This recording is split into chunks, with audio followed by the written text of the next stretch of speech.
No. There's nothing else to roleplay as in my tabletop games. I've been everything imaginable. A dwarf, a halfling, an elf, a sexy elf. Hey, Jack. What? Yeah. What is it, Vampire Cop? I know you're looking to put weird little monsters into your game. Well, look no further. Battlezoo Ancestries Leaving Legends has 14 unique ancestries for your Pathfinder 2E or D&D 5th edition games. Radical! Like Swarmblood, a creature made of hundreds of other little creatures. Gargoyles, where you can disguise as an ordinary statue, but also become a warrior of the night. Look at them all. Angels, devils, sphinxes, evil eyes. I love them and I will die for them. And if you really want to go full sicko mode, you can be a fusion and play as an ancestry that combines multiple characters in one, like a chimera, two-headed giant, or even a hydra. You could either share this character with other players or control it all by yourself. I could have the power of both a low-level internet personality and a low-budget, sexy horror action movie? Visit Kickstarter.rollforcombat.com to get Battlezoo Ancestries Living Legends, which includes in-depth information about each creature's culture, society, and history. You also get hundreds of digital tokens and illustrations that work with any VTT. Go get your hands on all these little freaks today. Hey, can I join you? Sure, we can be a chimera now. No! Look at this. Where'd we come from? Why are we here? I know why I'm here, because this is the last day of my Kickstarter. So, you know, it's like the new thing. You gotta, like, stream live when it's your last day of your Kickstarter. Yeah, well, everyone does it. And I had to be part of the cool crowd. And you knowing me gets to be part of the cool crowd. And you don't have a job now, so I'm like, well, I could easily call you to do some streaming. That is true. Yay! Serpent. Well, actually, we're really close. We have 109,000, and if we get to 110, we unlock all the stretch goals. So, oh, they said you're quiet. Oh, wait, hold on. I know why. Because it is going... what's going on? There we go. Now talk. How about now? Ah, there we go. Now? There we go. How about now? Sorry about that. Sorry. Yeah, Derek, now you can talk. Derek was saying how he's just my indentured servant. Yes, I'm your indentured servant. Right. But yeah, no, well, I'm going to be joining you next month. So yeah, so if you guys are going to PAX East, how about this? You'll get to meet me, you get to meet Mark, you get to meet Linda Zayas Palmer, and Derek Melinda. You've been to Boston though, right? I've been to Boston, but you know, actually, most of the time I've been to Boston, Magic tournaments don't go into Boston because it's too expensive, so they go to Worcester. Right, which is about, I don't know, 30, 45 minutes outside of Boston. Yeah, that's where they were. I used to go to those all the time. Spelled Worcester, by the way, but pronounced Worcester. I have a lot of friends. So I've been to there a lot more than I've actually been to Boston. Okay. Well, I've been to Boston many, many times, and Mark and Linda went to MIT, so they know their way around. So yeah, we'll be able to have some fun. I haven't been to PAX East in 20 years. Yeah, I've never been. It's well, you've been to Unplugged, right? Nope. Oh, you haven't been to Unplugged either? Nope. I'm just I'm like a board game / RPG game, you know, like I don't do like the nerd, the video game stuff. Like, so I never went to E3. I never went to Comic-Con. Never done any of those. E3. So. Back in the day, E3. Oh, back in the day, E3 was like heaven. Oh my God. Between the fact that it was in LA and I just used to have so much fun in LA and those companies would spend millions, like just, you know, like literally millions on their booths and their parties, and they would wine and dine you. And boy, was that was like the age of Sodom and Gomorrah. Let me tell you, it was fun back then. It's all gone now, but yeah, I'll be kind of curious to see what PAX East used to be pretty crappy. Mm-hmm. I remember waiting on lines in warehouses. That's what I remember. But being a vendor, we don't have to do that, and it looks like the convention center's been redone, and it's way better. Everyone says it's way, way, way better now. So. Yeah, no, I mean, I'm excited to just hang out with you guys in the booth and talk about games with people that come up, and maybe we'll get some fans of the show, and we can shoot the shit, and just all that stuff. So yeah, also just it should be a pretty chill couple days. Yeah, and also like unlike other cons, like sometimes when I go to these conventions that are specifically TTRPGs and board gaming, you feel the need to like do this stuff, but. This is not that. I mean, they have gaming, but this is not that type of convention. I mean, there is board gaming and there's Magic, but Right. it's not really a TTRPG. This is more of an E3 type convention where you go and you check out games. Just to be wowed by the you know what it's like? booth, It's kind of basically. like a Comic-Con. It's kind of like a Comic-Con. Like you Which go. I've not been to, but Comic-Con's more of a passive experience than an active. And I don't mind that. I don't mind working that either because I don't feel the pressure to like go up and do things. I've been to board game conventions, Board Game Geek Con and stuff. I've never been to Essen, which is kind of I've on never my been dream to list, Essen. but Gen Con Origins, Yes. whatever, all that stuff. But do you know what my actual favorite convention is? Type of convention. I have no idea. Photography. Oh my! What? I don't even know what that would be. And I'll tell you why. Because number one, like there's even a term in photography. It's called GAS, which is Gear Acquisition Syndrome, right? Because there's always a new piece of tech, a new light, every year. So the vendor booths are just full of like cool new stuff, and you're just like, oh, this is so exciting! New lenses, new cameras. So like the show floor is amazing. But then also, the conventions are set up in such a great way. They have amazing seminars, great practical demos, workshops where you actually get to go and like go live shoots and get into locations and have access to models that you would never have access to as like a mere person. They're like, yeah, we're shutting down Michigan Avenue in Chicago for an afternoon so that we can do like long distance photography of models in the middle of like Michigan Avenue. It's like, it's crazy. It's just like the stuff that you can do. And I've a handful of photography conventions I've been to, both in Vegas, Chicago, New York. Amazing. Amazing. I didn't even know there was such a thing. Oh yeah. Huge. Well, I guess I'll have to go to them. I'll never go to one. So yes, we have tons of time. So I don't even know where to begin. There's so much that's been going on. It's sort of well. Before we begin, it's so much. and I'm gonna have to right size this to the screen. Oh God, here we go. I just wanted to quickly. Well, now you're part of the family. You're part of the family. You're allowed to do this. You're allowed to do the promos. There we go. I just wanted to quickly, for I know they've got a lot of Pathfinder 2 fans here. Last year we did not have a season, but we're coming back with season 3 of our Northern Reaches campaign. This is our Pathfinder 2 mega community campaign. We call it an MMO VTT RPG, right? Massively multiplayer online virtual tabletop role-playing game. It's like Western Marches plus a mega campaign plus a Pathfinder Society, but it's different than all of them and kind of all the same. Different than all of them, but also has a lot of things now. So we're starting at April 21st. You can go to patreon.com/nights-less-call to sign up. And we'd love to have you come play with us. It's you have to join the champion tier. There's higher tiers, but you can join the champion tier. It's $10 a month. Basically $10 a month, and you get to play as much Pathfinder 2 as you want.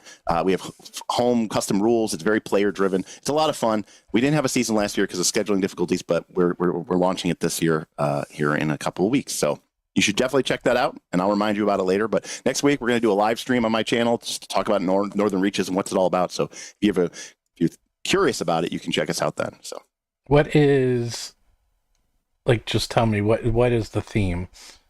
well, the theme, Northern Reaches itself, is it's kind of like on Golarion, but not really, because we don't really touch too much of it. We use the gods and the goddesses, but it's basically the idea is like it's a separate continent from Avestan, and it's this like desolate northern reaches area, kind of a wilderness area, very Alaska inspired. There's a one kind of frontier city called Northport, and there's challenges and adventures that a council of GMs and overlords kind of sets up. We have multiple GMs who run. GMs are also players. You get rewards for playing the game. You don't actually have to level up. Leveling up happens automatically, so everyone gets to stay the same level. That way you can always play, even if you take a couple weeks off, you don't fall behind. We try to, over the last couple of years, we've been running this thing for 4 years now. We've smoothed out the process a lot to make sure it's very playable. But the key is, it's not just leveling up.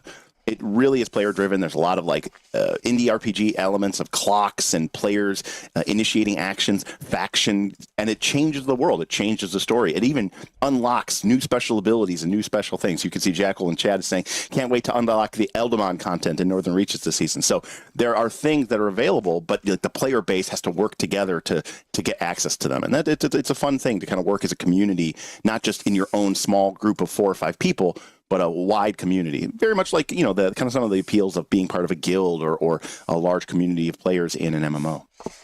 So, playing Pathfinder 2. Wait, and you're adding a ton of Roll for Combat stuff. I mean, I didn't ask you, let me tell you, I didn't ask you to do this. In fact, you're doing this on your own, right? Like, there's just a couple of things. Well, what our home game that we play is going to be Pathfinder 2 plus Starfinder plus... Oh, that's your home game? Oh. That has all of them. But no, Northern Reaches also has those elements as well. So you're just going to have... It's just going to be insanity. Yeah, well, it's always fun. I mean, heck, last year, was it 2 years ago, 3 years ago, they ended up fighting a god in space at the end of the campaign. So things get crazy. These are live games, though, right? Yeah. No. I mean, they're, you play with a GM, you schedule a session. We usually have... we're not 10,000 people here, but you might have 100 players at our peak. With actually, we sometimes have a problem where we don't have enough players. We have a lot of GMs. Really? That's weird. Yeah, the ratio of GMs to players in my Discord is too high. Or sorry, the ratio of GMs to players. I have more GMs who want to run games and can't find players for them. Really? Mm-hmm. Well, how long are these games? Well, there's a scale. We have what we used to call monster hunts. Basically, one encounter, you go in, the GM sets the situation. Oh, there's a nest of, a lair of griffins that's causing problems for the local sheep herders. You go in, there's a little bit of role playing, maybe a couple skill checks, a little bit of exploration, and then you have a good combat encounter, usually a severe or extreme fight, just to make it really, nail bitey. Mm-hmm. And then that's it. So it's you're in and out in an hour or 90 minutes. But we also have 4-hour sessions, 6-hour sessions. I think the longest session that ever got run was a 12-hour session. We've even done a couple times per season. We'll do raids. Very MMO inspired. Mm-hmm. I've run a couple raids. Triune, who was the 3-headed god, which was run by me, Bob, and Smith simultaneously. It was 3 GMs running one monster and running it simultaneously. I ran a White Dragon raid last year that had 12 or 15 players, and again, mechanics set up to handle that and stuff like that. So it's a really great system. And then of course, Pathfinder 2nd edition, it kind of just works. So it's really nice for that kind of style of game, because I like Shadow Dark, but Shadow Dark requires a lot of GM finesse, and your game might be very different from somebody else's game, depending on what rules you go with and how your style of play is and what rulings you make over rules. Pathfinder 2nd edition is a little bit more straightforward in that respect. So it keeps things a little bit more balanced, which is nice when you're playing with potentially 24 different GMs all running games in the same world for a variety of different players. Because again, it's not like you belong to one GM. You might play with a dozen GMs over the course of a season. So Jedi, there's games usually every day of the week. Obviously, we're North American based, but our base is pretty worldwide. We have a lot of people in the EU. We have a lot of people in Australia and New Zealand. So and some people play in the mornings. Some people play in the evenings. We have people working second shift, third shift. So there's usually games. If you're a little bit flexible, you can usually find a game almost every day of the week. So, how do people sign up? Well, they go to Knights of Last Call. They go to our Patreon, patreon.com/Knights of Call. They get into our Discord, And then once you're into our Discord, you join the Northern Reaches channel, and Bob will get you signed up. You'll get access to our Foundry servers. We have a whole host of private Foundry servers that are hosted by the Forge. So we have our own, each different zone has its own server. So we can run multiple games simultaneously, and that's all paid for because, you're paying for it. So we use that expense to do that. It's pretty cool. Poor Bob. Poor Bob. Yeah, I mean, I throw Bob some money. He's well compensated. I like to think. Oh, Anyways, really? It's really cool. It's really fun, and what makes it really cool, outside of just playing cool Pathfinder 2 elements, is the fact that it's a living world. So the changes that happen in your session might impact the rest of the season, the rest of the game. I should also point out that this is a season-based game. We restart at the beginning of every season, so that way, if you didn't play season 1, season 2. Doesn't matter. Everyone starts with a new character. This year, because it's our it's the third season, but we've done like 2 variant seasons, so it's really kind of the 5th one. We're starting at level 5 because people wanted to, jump right into the meat of it, if you will, and not go through the early levels. So we're starting at level 5 this year, and it's auto leveling. So every 3 weeks, everyone levels up, regardless of whether you played or not. Experience points are still earned, but you use them to unlock certain benefits for your character. It's again, it's a fine-tuned machine. It's not your common Pathfinder 2, but it is a really cool experience. Is this good for people who have never played before, or? Absolutely. Yeah. In fact, one of the original reasons we created Northern Reaches is because Smith wanted to create an opportunity for people who have never GM'd before, even to have a place where they have a community of GMs, amazing players who are very, very understanding. Everyone in my Discord is basically a top-notch player or GM or both. And so chances are good that if you're playing with a group of people, like probably 60-70% of the people in the group are GMs, and that means that they're going to be very understanding, answer your questions, and blah blah blah. But yeah. All right, I'm trying to set up. There we go. You see, you're trying to do something there. There you go. There we go.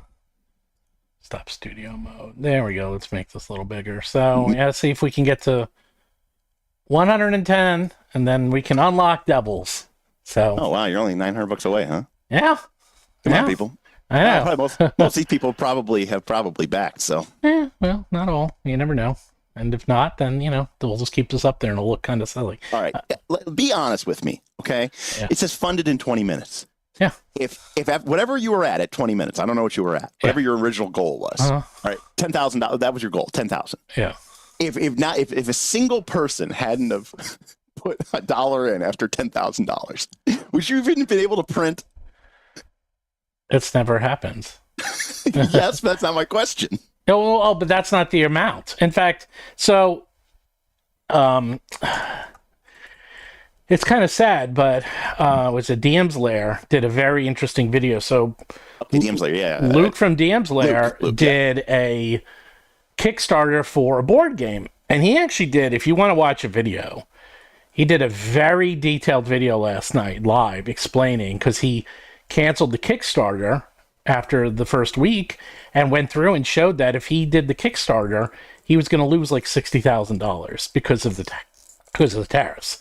And oh yeah, and he already put $50,000 in to make it because it's a board game, and board games. Yeah, and he actually broke down everything. Like, so here's the thing: in the old days, you used to put in how much you really needed. So like when I did Eldamon, I think I put in the amount was like $150,000 or something, like, and that was the real amount.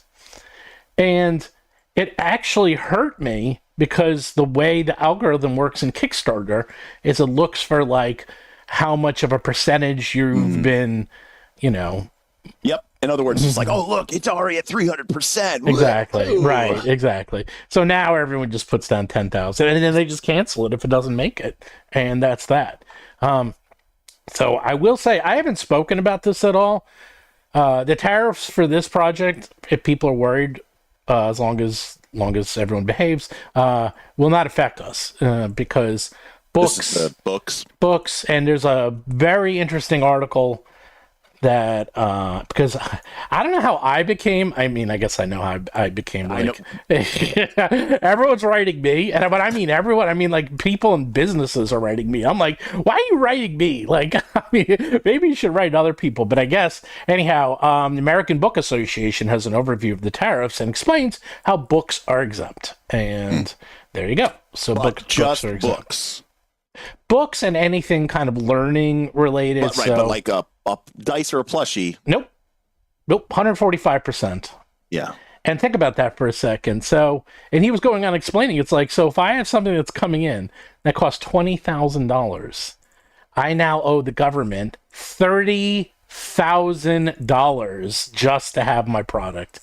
And yeah, that will pretty much board games and anything to do with anything that's not just board games, food, anything, electronics, you know, I'm looking forward to my $3,000 iPhone, you know? Right. And and I agree with Vince, which is, I mean, I don't personally espouse the economic plan of a tariff, but you know, I could see in certain circumstances. I'll tell you one example.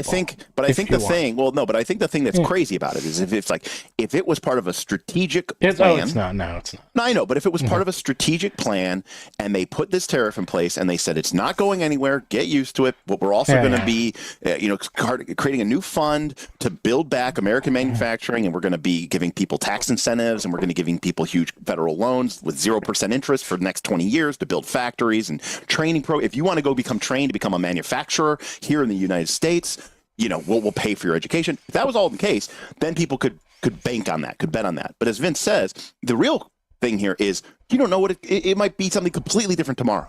It might be something completely different in a month from now. And that's terrifying because you might go, fine, all right, I'm doing my board game and it's 140%, and you make all your plans, and then by the time the thing fucking ships in 6 months or 12 months, it lands on the dock, and now the tariffs are 500%. Yeah, and you're like, how am I supposed to plan around that? No, no one can, and that's why they're getting rid of all that. And here's the thing: it's not about manufacturing, because manufacturing, I think, in 2018 was the highest it's ever been in history, and that's the thing you have to remember.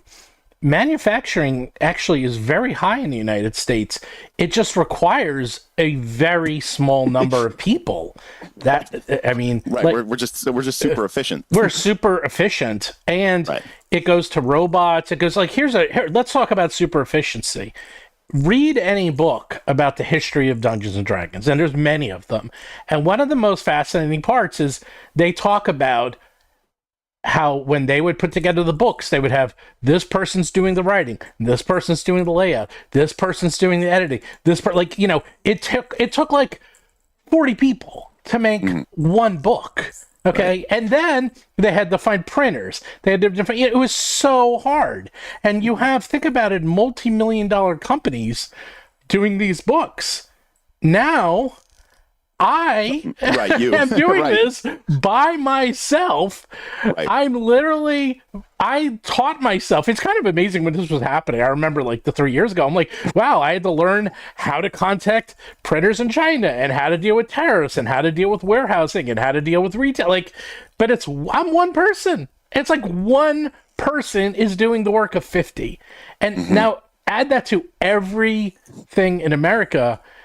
A good example is, I forgot the exact number, but something like 40% of all Americans were farmers, like 100 years ago, because you needed farming. We farm more than ever in the history of Earth. And like 1% of America is farmers. Yeah, it's like 1.5 or something. Exactly. 2% of farmers. It's very more small. Food than ever. Right. But the other aspect about it too is, like, even if we did have American manufacturing, let's say take something like aluminum. Well, the fact is, a place like Canada, number one, has a lot more aluminum ore, but they also have a lot more cheap electricity, which is what you need to refine aluminum. And so the fact is like, you'll just never be able to make things as cheaply here unless you're buying your aluminum from Canada. Yeah. And so even if we did, it's like, so anyways. Well, I don't know. I saw this thing. It's like, because we did have manufacturing, but all the unions were killed to get rid of manufacturing. So does that mean, so now you want manufacturing here, that means you support unions and you support living wages. And they're like, no, we don't support that. We just want manufacturing. It's like, well, you can't have it both ways. You can't have manufacturing here and not have living wages and not have union jobs. It's like, it's just not possible. And by the way, the other thing that drives me insane, everyone's saying, oh, they're all slaves in China, blah, blah, blah. No, they're not. I've worked with Tencent. I'm working with these people. My son went to China for 2 weeks. He showed me the pictures. These people are the same as you and me. I hate to break it Correct. to you. They just have a lower standard of living. Okay. Well, it's not just that. I mean, I've been to China. I spent 3 weeks there, and this was even, you know, Right. this was over 10 years ago. Number one, there's a lot of places you can go in America. You know, go to San Oh. Francisco. You'll see some income disparity. You'll see some homelessness. Go You'll see anywhere in some America. Right, Yeah. I'm saying, so to act like we don't have poverty and we don't have Well, income wait, disparity, it gets even is worse. crazy. Oh, wait, it gets even worse. There was a I forgot what it was. There's a it's one of the largest food banks in the world, and they go to impoverished places, and they used to go to like Africa and, you know, parts of Asia 20 years ago, and they would go and, you know, feed people that are in poverty or can't afford it. Now their largest customer is the United States. It's not Africa. it's like that's the number one. They went from like all overseas to all domestic. Yeah, I mean, do a Google search for like images of modern day Chinese city skylines, and you'll see like what they looked like 20 years ago and what they look like today. Not only that, the pictures Adam was showing me, because he went to like schools and aquariums, they put us to shame. I mean, I was like, I couldn't believe it. I mean, it was. I mean, it was like, for example, it was beyond state of the art. I have taken subways and metros all over the place, including the United States, obviously, including New York, which is honestly top 10 worst New York's that I've ever been on. Oh yeah, New York's disgusting. The Beijing metro system was like a miracle. Oh, and like their infrastructure was so good, it was crazy. Yeah, and it was and there's so many people, and it was so clean, and it was actually a really crazy. I mean, but anyways, I don't want to get into that. But you know, it really just comes down to, you know, it's not about that. And here's the craziest part: is that this was done on purpose. Like this was how, for the last 40 years, 50 years, America's kind of set itself up to do this, and it's not like it's too late, but it's kind of too late, you know? It's like there's a famous story, you can look this up, about how Apple, after lots of pressure, they opened up a very small, not a small, but they opened up a manufacturing facility in the United States to manufacture one computer. And what they tried to do is they needed a screw. They needed a very, very specific screw, very tiny, very specific screw. They couldn't find it anywhere in the United States.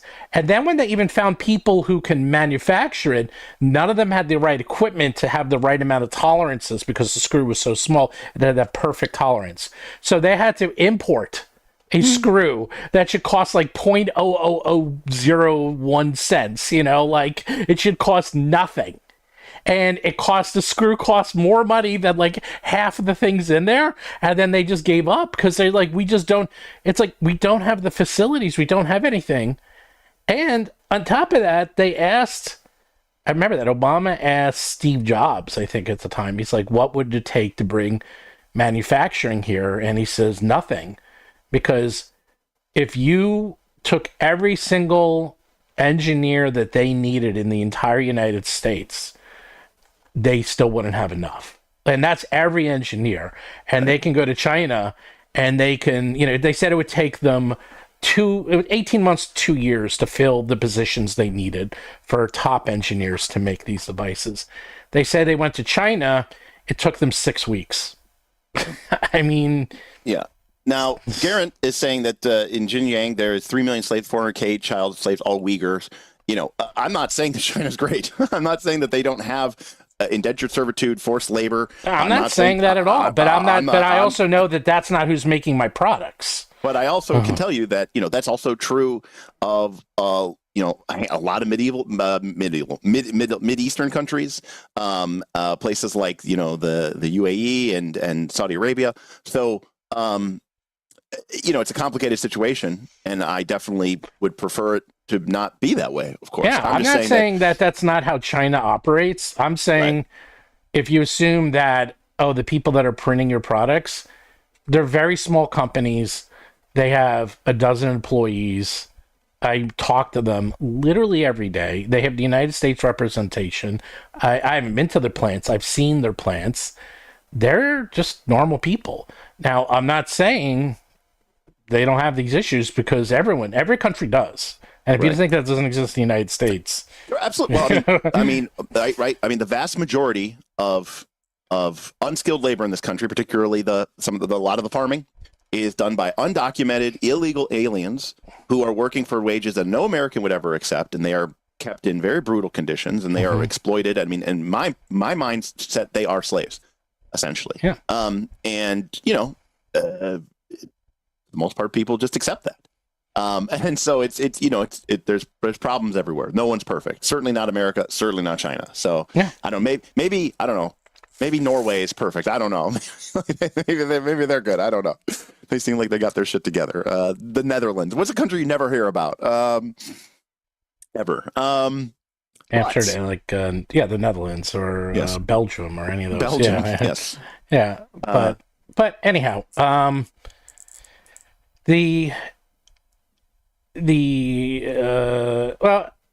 whatever. I'm not going to talk about this much more. All I'm going to say is that we were looking at pricing, and here's the craziest part is that even printing these products in China and getting 145% tariff, it's still cheaper than to create them in other parts of the world. And that really has to do, well, some of them have now tariffs on them, and two, they just don't have the manufacturing. They actually don't. There's one place in Lithuania I'm talking to that's pretty good, and they can print books about the same quality as what I'm getting now, but they're still more expensive. And the shipping, it's not even the printing, the shipping is exceedingly more expensive. So even what you're saving, you'll end up, and you still have to pay tariffs. So that's one of the big issues. And then in the United States, I mean, I was talking to a friend of mine. I was talking to you about this. It's like I can tell you what these books cost. Now, I will tell you. Let's do a little poll. Let's see what people think. This monster book. This is the D&D monster book made by WoTC.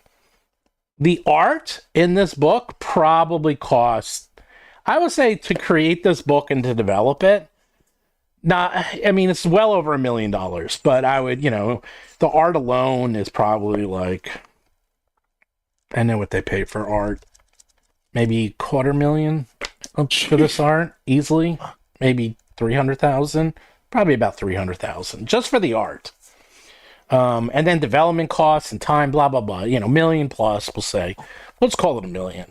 But how much do you think this book costs to make? Okay. And this is a nice book, good paper. It's got end sheets, which you can't do easily in the United States. It's stitch bound. It doesn't have end bands, which is interesting. I thought it would. Does it? I can't tell. I don't think it does. A book like this, and I would assume they're printing these at large quantities.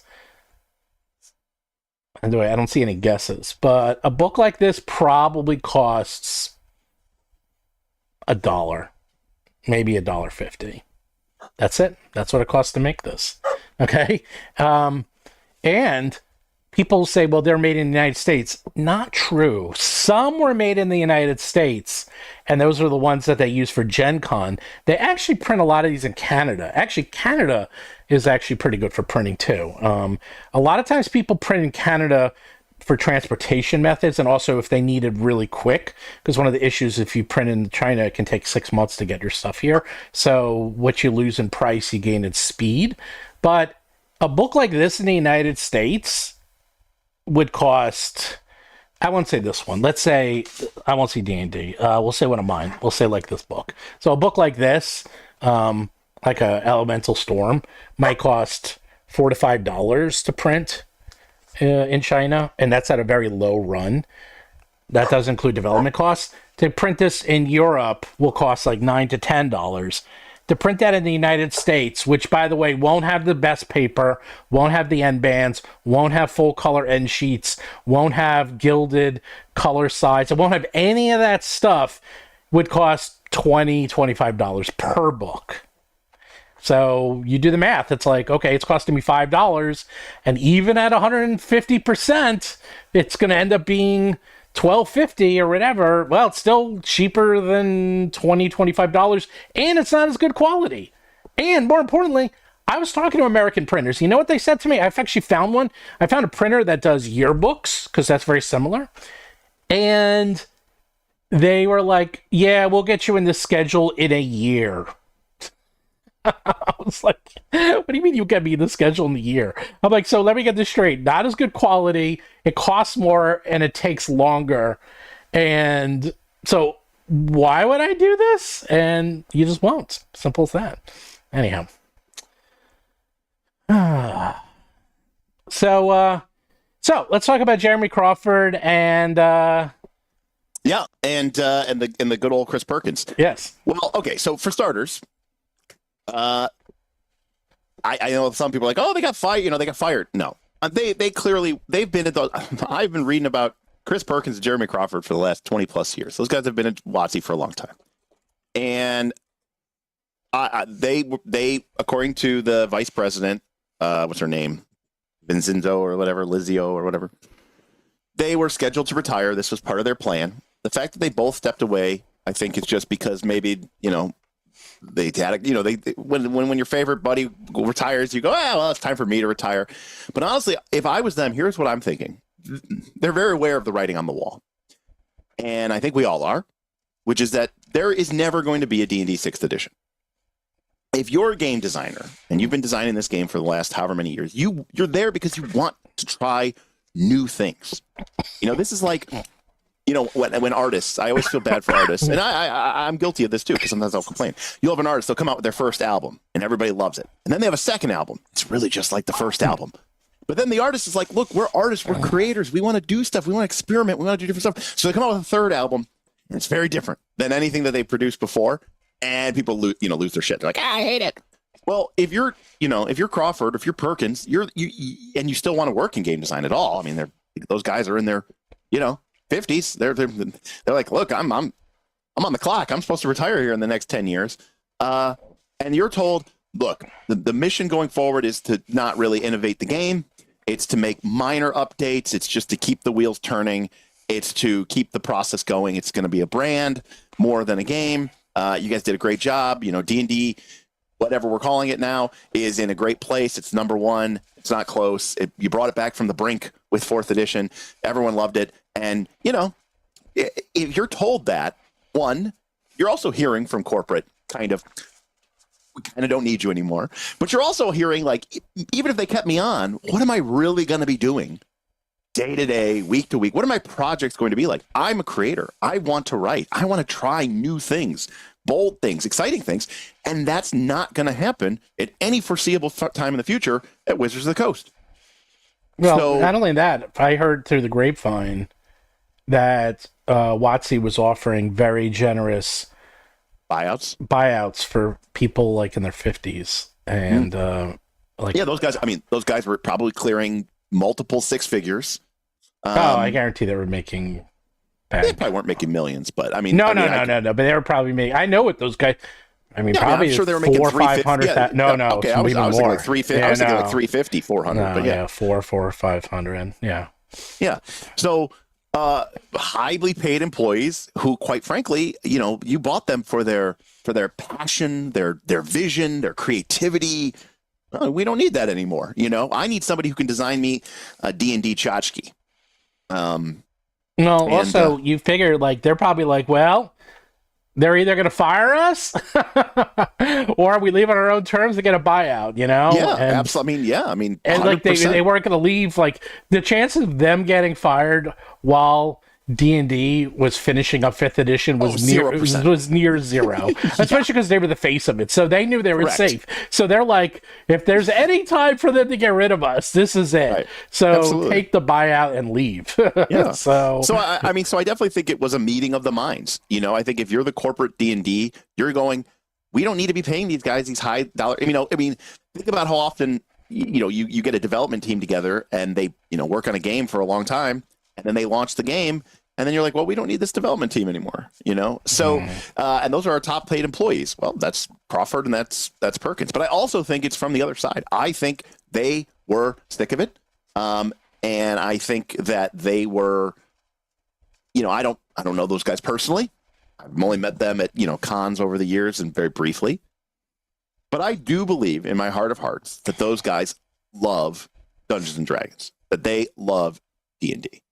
And I like to think that I'm a bit of a people person, and I can see it in their face when they're towing the company line that they are just dying inside. Well, especially recently, they definitely look like, because I knew these guys and I've met them in 4th edition days, and these guys were like us, like really excited and really into it, and there was just a subtle difference. And now they're like, yeah, it's great, we can do that. It's just not there. Like, it's not the same excitement and enthusiasm. Right. There's it's just so much that you're going to be able to do with D&D 2024. Now, your fighter might be able to trip someone. Imagine how that's going to radically revolutionize your game. And it's like, okay, buddy. Maybe other people out there believe you. I don't believe you. I don't think you believe you. No. And so, I think they just said, look, we're cashing in our chips. Color coming in, and we're good. We had a good run. We had a good hand, but we just got busted by the dealer a couple times in a row. I'm going to take my chip, stack of chips, and go home. So, we got a couple super chats. Agile Monk, who is a 7-month member of the Super Fan Club, says, continuing to support Monk. And then Agile Monk did do a $20 super chat. Thank you, Agile Monk. Folks, regardless of your politics or experience in this industry, Steven is spot on and knows this stuff far better than most. That is absolutely true. I mean, whether you're a conservative, you're a liberal, whether you're in the middle, you're undecided, the fact is most of us, all of us, none of us do this as our day-to-day job. And so Steven does.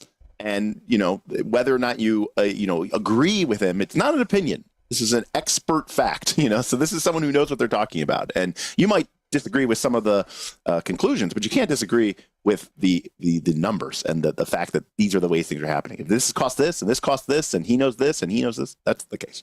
So, yeah, I agree with Agile Monk. It's thought, leadership, and context are and should be trusted for advice, for considerations. I mean, side note, one of the things that is just irked me in general in the last 20 years, 10 years, 15 years with the rise of social media is the death of the expert. And not because the experts don't exist, but because nowadays people are like, well, that's just your opinion, man. It's like, yeah, I've been in this industry for 30 years. My opinion is not the same as some random person that you read about on TikTok. Anyways. I'll tell you a funny side note.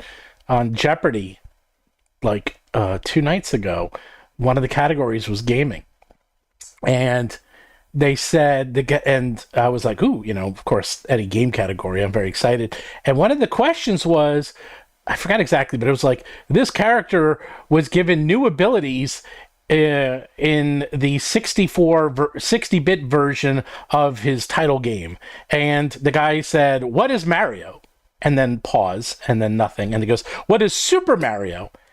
And then it was a very long pause. And then Ken Jennings says, sorry, that's wrong. The answer is Super Mario Brothers. And I literally turned to my family and said, they're wrong. Okay, I know more about video games than everything else I know combined. I was like, no, Super Mario Brothers is the name of the brand. Yes, there's a game, but they were specifically talking about Mario 64 and Super Mario or Mario. And I was like, they're wrong.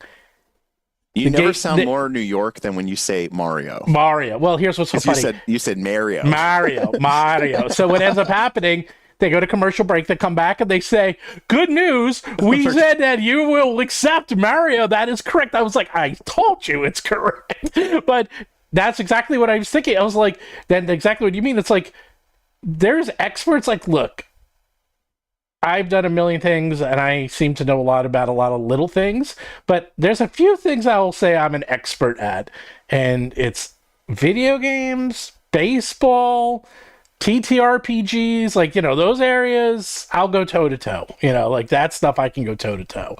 That reminds some patrons sent me. I haven't, the last year or so, I haven't really been watching other YouTubers as much as I usually do in the past, just because I've been super busy and house burning down and life disasters one after another. But somebody sent me like yeah, somebody was like, other than your world falling apart, it's yeah, been but somebody sent me a thing. I think maybe it was Ben Milton. He had like guests on, and he was like quizzing them on D&D. Oh my God, we got 300 people. What's going on? Hi, people. I wasn't even looking at it. Wow.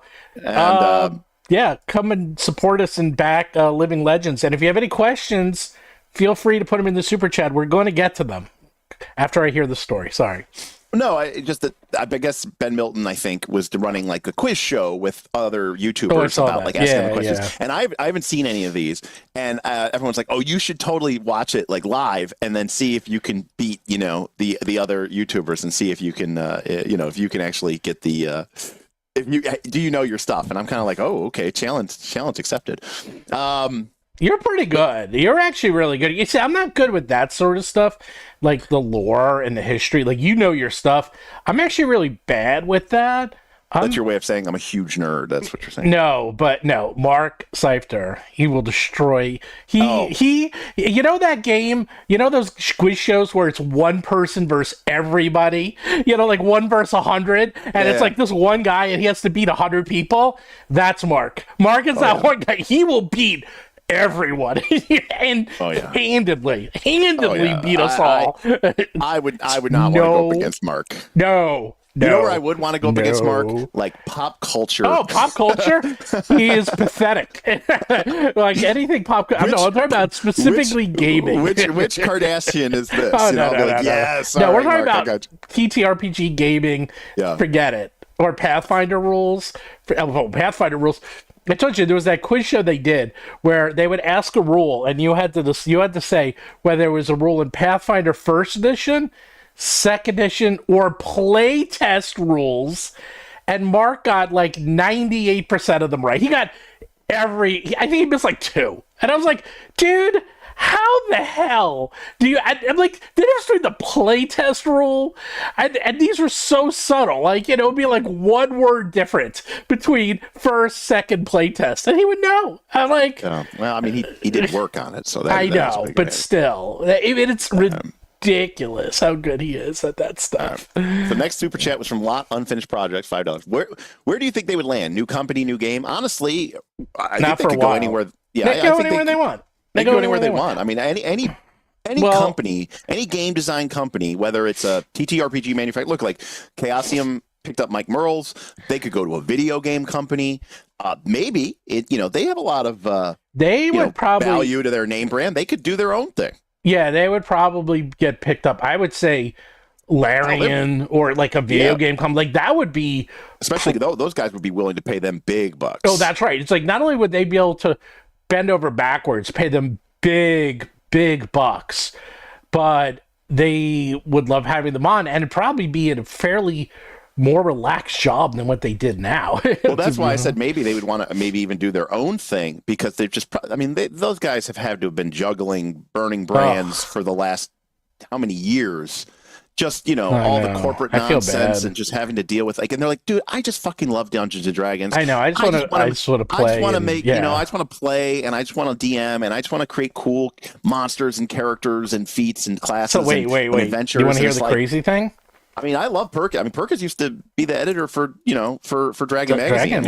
I used to hang out with Perkins a lot in the 4E days, when it was actually very back in the 4E days. It was very easy to hang out with those guys. Oh yes, there was not much of a line to see. But not only that, they would just be hanging out. They were like normal people, and there was no social media, and they were the nice. Well, not they. I didn't hang out. I hang out with James Wyatt a lot and Perkins, and they were great. Here's the thing. Are you ready? With Perkins left and Jeremy Crawford, the top levels, it moves up now. Like, who's the top designers left in the industry? It's like James Wyatt. James Wyatt's still there, correct. But do you know who's up there now at the very top? I mean, he always was. Mark Seifter. No, think about it. He's done over 200 books. How many people could say they've written an entire edition of a project? Like, true. And he's right up there. He's probably in the top 5, of actual, real, true, masterful game designers. You know, I mean, it's kind of scary. And he's in his 30s, which means he's got a long way to go. Right. I mean, I again, I cannot stress enough that these guys have been making good money for a long time. They're in their, they're in their 50s. They're in their, I think maybe even their late 50s. They're in their late. I mean, I know how old they are. Like, I think Perkins is almost 60. I mean, he doesn't look it because he's bald, but I think he's like 58, 59. 57. 57. Okay. Yeah. So, I mean, so pushing 60.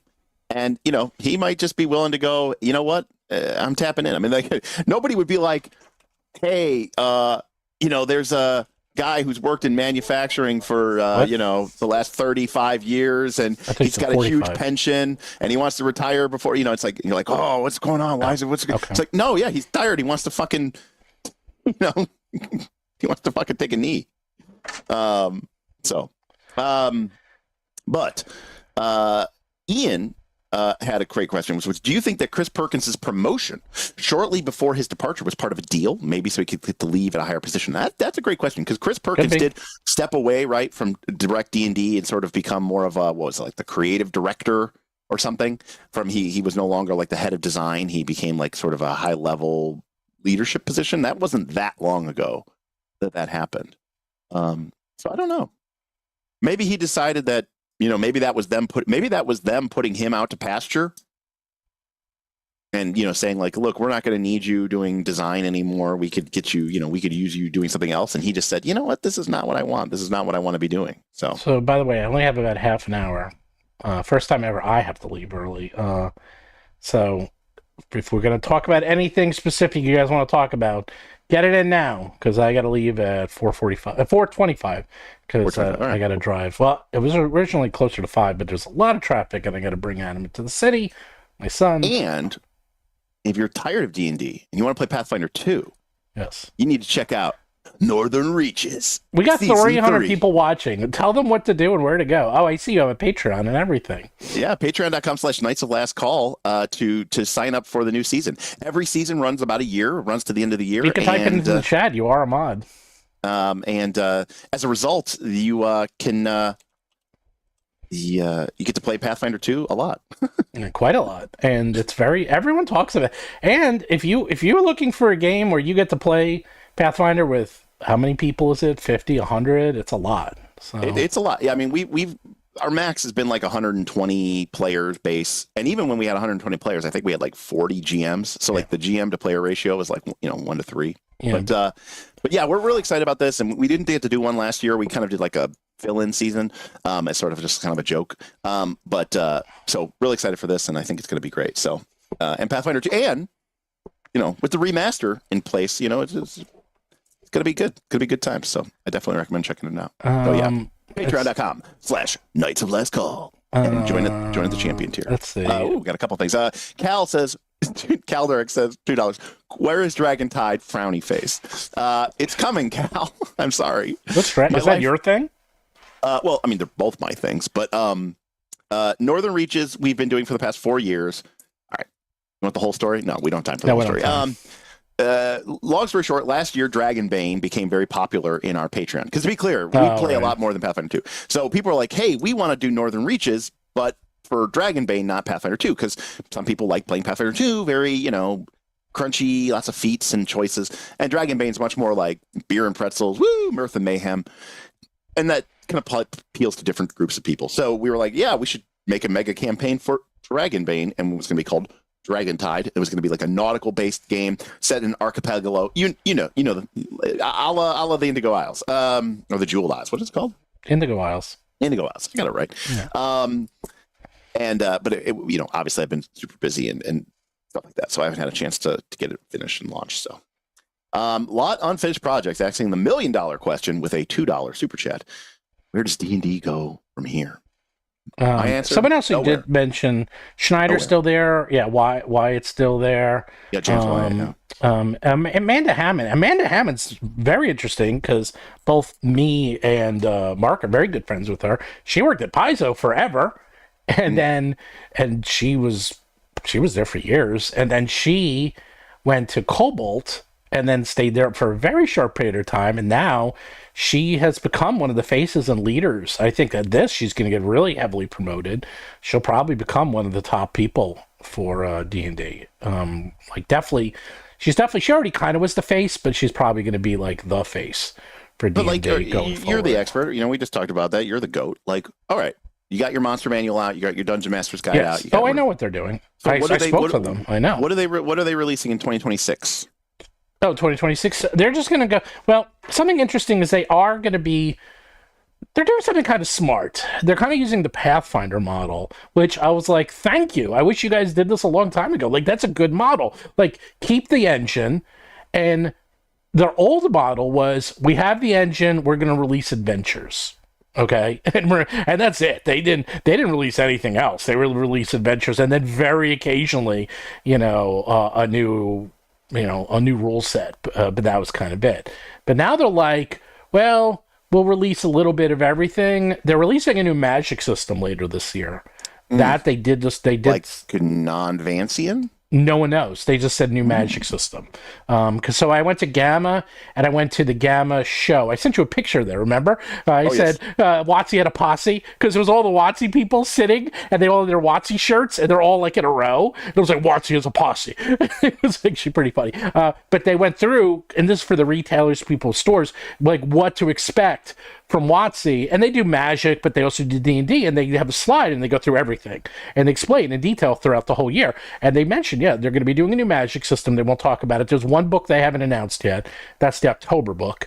The new Dragon book, which they're talking about quite a bit now, what they're doing now is they are releasing small adventures that are bite-sized, and it's funny because they went from. You mean like the wild, like the Wilds of the Wilderness? Like the Witchlight or whatever. No, the Witchlight. No. The Witchlight's a Adventure Path.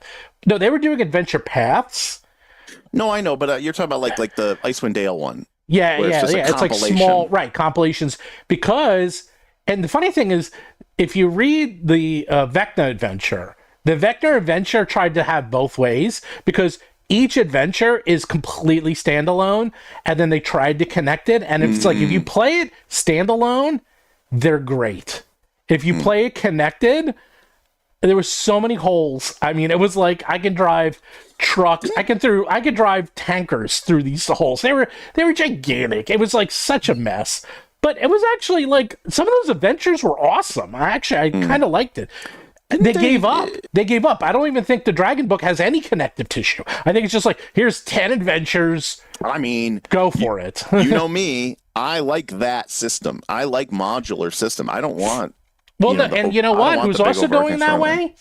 Paizo's going that way too, because it turns out that people don't have 3 years, to play. How fucking long have you guys been playing Agents of Edgewatch? Every time I see the live stream, I'm like, when is this thing going to be over? Well, to be fair, we play pretty, like, we used to go every week. Like, even now, we're not playing for another month. And when we play, we're on there for 3 hours, and we play for like an hour and a half, because we spend an hour goofing off, another half hour goofing off, and then 1 hour playing. To be fair, we play pretty fast. They just hit level 20. This is how fast they were. It's supposed to be the ultimate. You hit level 20, everything's awesome. This is what happened. They said, here's my character, I'm buying this crap, let's go to the dungeon. I was like, do you want to know the story? No.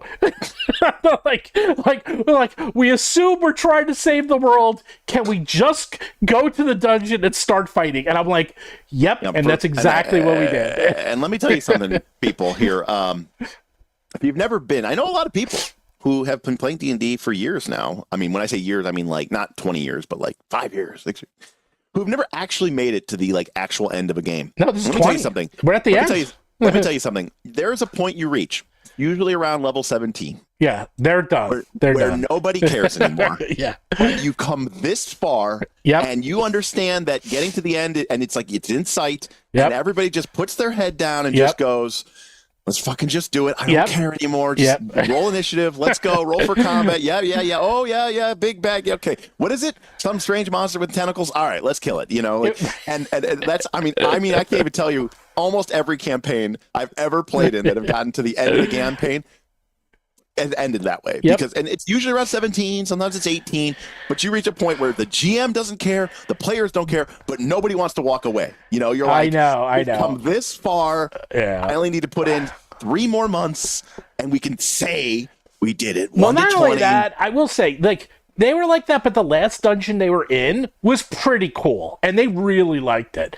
And this dungeon, one cool thing about being level 20, like, they found a elixir of rejuvenation or something, and it's so rare, it's an artifact. Like, they're literally finding, I'm like, the price, nothing. There's no price. You know, every piece of equipment they're finding at this point, artifacts, priceless, legendary, and they're kind of enjoying that. They're like, okay, that's pretty cool. Like, if you look up the elixir of rejuvenation or something, it heals you instantly of everything. Like, if you drink it, it just instantly heals you. It recharges you, and it brings you back to life. It's like, it's literally the ultimate get out of jail for free card, and it's impossible to buy. It's an artifact. So they got one. They found one, and they're finding stuff like that all the time. Like, everywhere they go, they're just like, so. Right. It's like that scene from Loki where, you know, he opens up the desk drawer and he throws the infinity, you know, cute stone in there. It's like, oh, another one of those. You know, yeah. Well, that's what it is. Oh, another world-ending artifact. Oh, yeah. All right. Toss that in the bag of holding. It was pretty fun, though. But then, I'm sorry. The spacious pouch. Yeah. They're actually having quite a bit of fun. And to be fair, now they're at 20th, which they actually did enjoy 20th. And, like, the monk is literally immortal. You know, he got the immortality, so he can't die. Like, they're so powerful. But it's only cool because they're finding things that are, like, level 23 and level 24. And they... Oh, talk about... all right. I know we don't have a lot of time, but I'm going to tell you the story. Okay. They're level 19. And they're fighting this arc, like an angel, like a fallen angel that can only be killed. It has 20 regeneration and can only be slain by evil, which is like, none of them have it. Mark's like, this thing is going to destroy them. They say this thing it has 10th level spells. It's level 23. Anything in the way it works in Pathfinder, if you're level 19, anything at level 20 is a pretty fair fight. 21, you're going to get pretty beat up. 22, you're pretty much dead. 23, it is you... Well, 23 versus 19. Well, 23 versus 19 is 160 XP extreme. It's which, extreme. According to the rules of the game, it's almost impossible. It's like almost a coin flip. No, it just says it's a coin flip. But there was even more because this thing was overpowered on top of it. But here's the thing. You're about to tell me how they beat it. So clearly it wasn't that much Well, I'm going to tell you what happened. They go in, they kill it in one round. And I'm like, well, this is why, though. And this has happened in my games. I told you, when I have games and we're at these really high levels, weird things happen. Weird luck. Guess how many times 4 players critted in one round of combat? 5. 5 times! Natural 20. I mean, that's insane. Times are tough. They did it, and they kept crit. I was like, it was crits crit. Are no joke. Crit. Crits are no Well, joke. That's what happened. And they flanking and they sneak attack. Everything was coming up roses, and I was like, yeah. And he got one thing off, but then the piece de resistance was he put up a rare spell. It was prismatic spray, but as a shield. So if you hit him, it would prismatic spray back on you, and you would have to roll. And it's like damage and stuff. But some of them are bad. One of them's turned to stone. So the very last hit, he gets it, he hits him, he crits him, and I'm like, oh, come on, man, the monk who does like 120 points of damage. And so he hits him, he prismatic sprays, I have him roll it, it gets teleport, but it's not teleport, it's plane shift. So he gets shifted to another plane. And I'm like, okay, roll it. And he rolls his will save, he rolls a 1.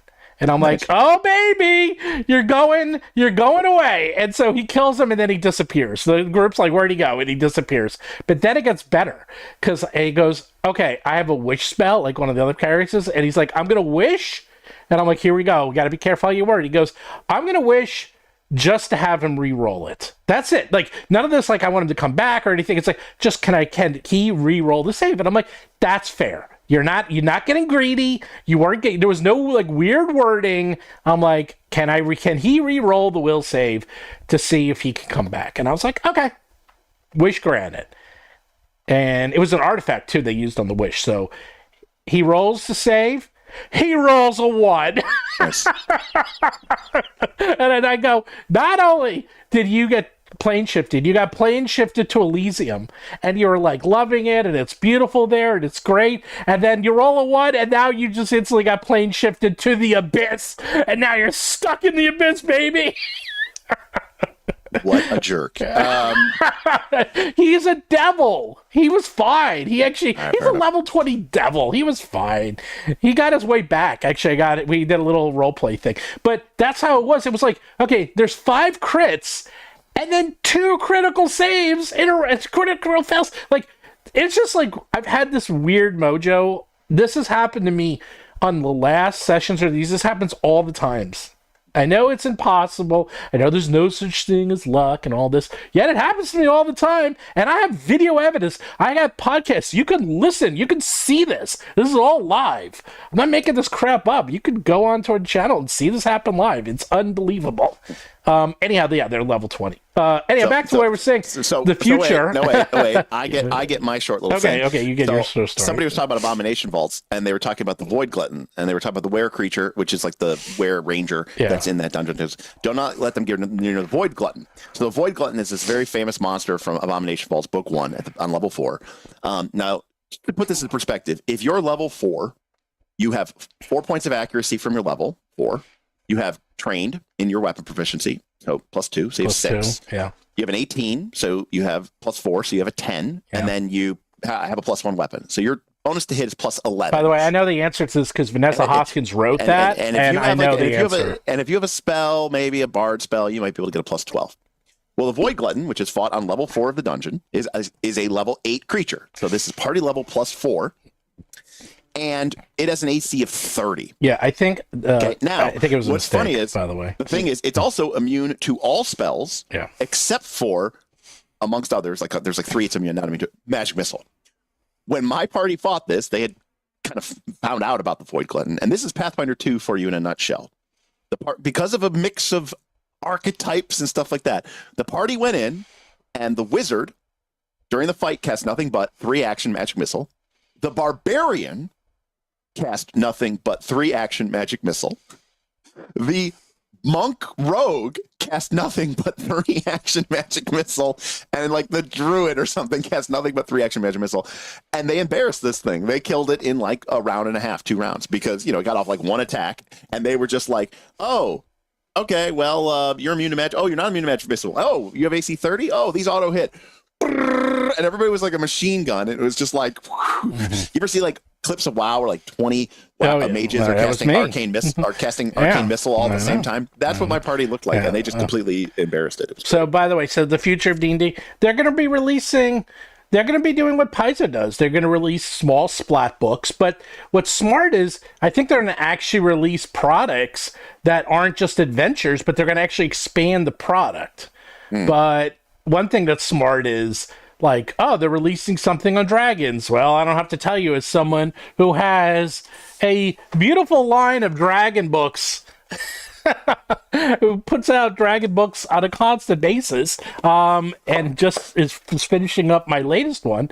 Yeah, dragons sell really, really, really well. That is so weird to me. What?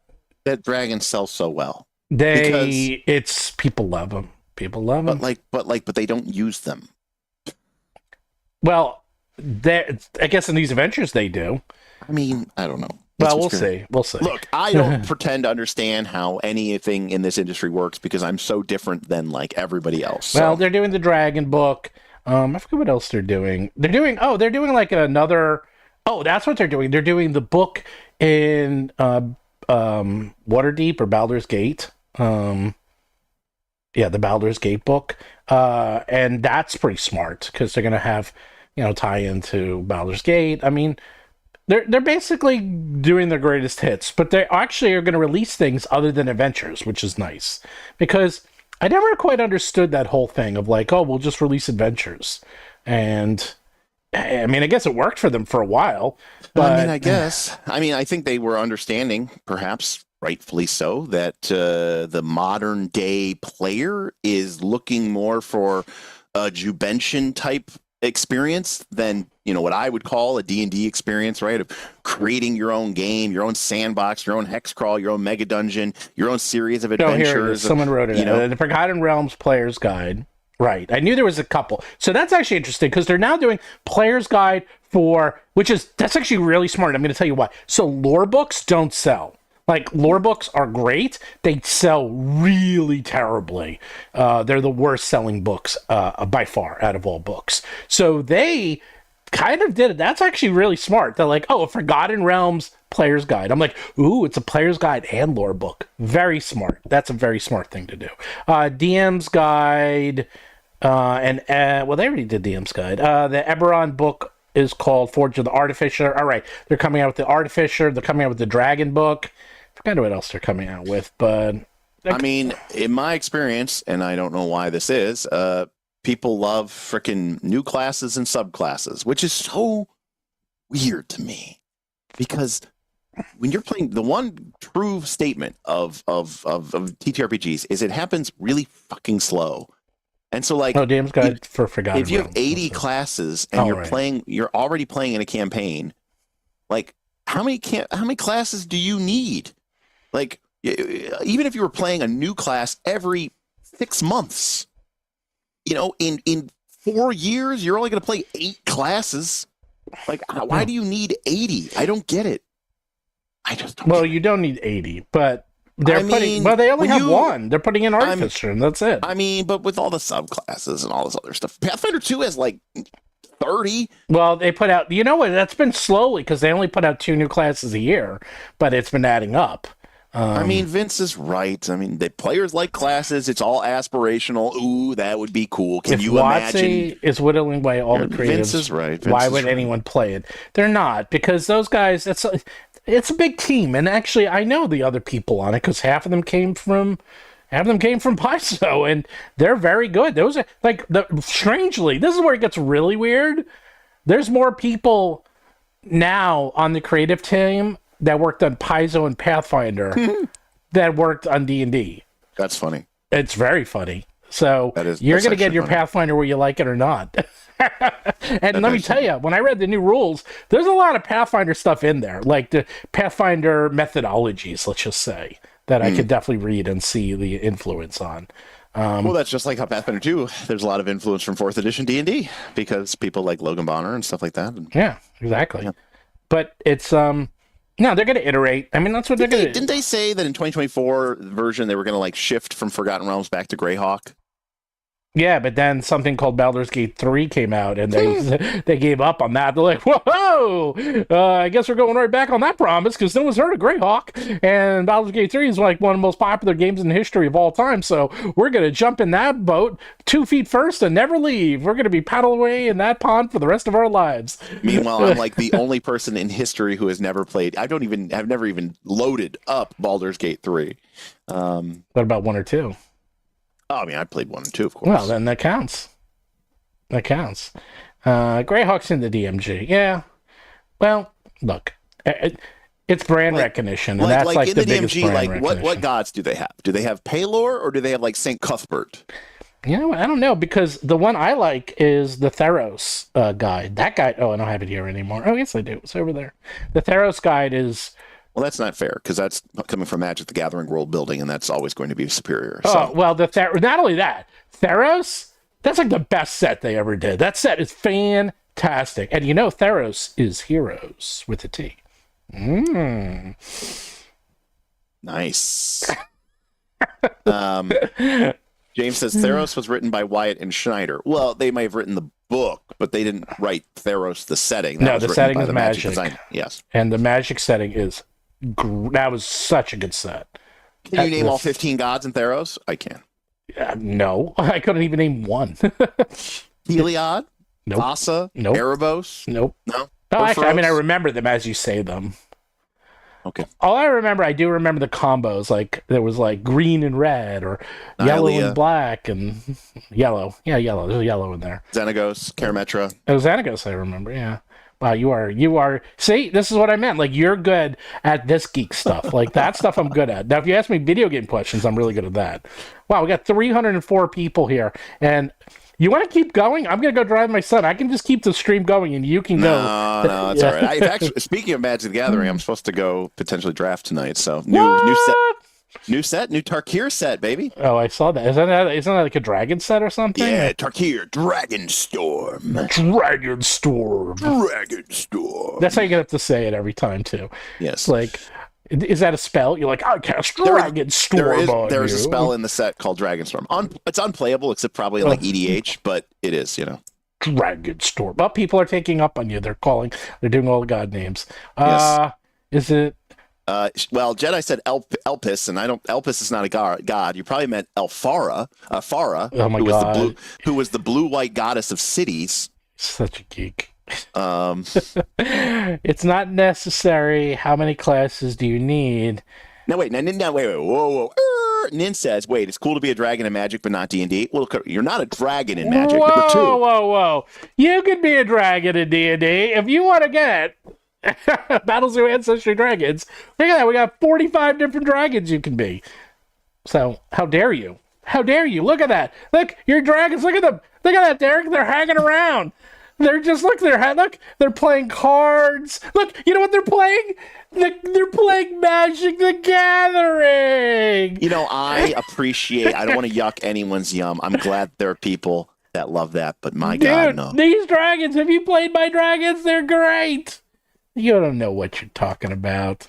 Wait, you want to see my favorite dragon? Wait. You want to see the rare vest? Oh my God! Why did you show that to me? I was having a good day. Maybe my first good day in months. How about this one? And now you've ruined it. Yeah, there's actually a picture of her breathing fire, but I kind of cut that one out. No, that one's the one. That's the one. Hello. I'm Derek's little nightmare. Hello. It is my nightmare. When I wake up in the night, cold sweat, right? I'm going to steal your lucky charms. The point is, being a dragon is different than having a bunch of really cool dragons in your Magic the Gathering deck and then getting to play a bunch of them in your game and fly over and do a bunch of damage and do a bunch of cool shit. Now that being said, you can do that. Let me be very clear. One of my favorite campaign settings of all time is Council of Worms. It was a box set for AD&D Second Edition where you had a dragon PC, but you also had servitor PCs that were elves, dwarves, and humans, because the idea was that your dragon was a fucking dragon and didn't go into the dungeon. That was what the servitor PCs were for. Your dragon did epic dragon shit and didn't, but we have the lore why you do it. There's very specific lore. Listen, when people say that, okay, let me tell you something. Mark was smart. But that is such a cop out. No, it's not. No, it is, because you can make the fucking lore whatever you want it to be. Well, see, it's backed up in the lore. Yeah, okay. You made up the lore, right. So it doesn't matter. As opposed to dragons, which are completely based in reality. No, but everything's based. Everything's fake. Okay, no, but there's a historical precedent to dragons, having, wings and fire breath and all that other stuff, But anyways, I'm getting hyped. But anyways, now listen. That being said, I remember. Let me put it this way.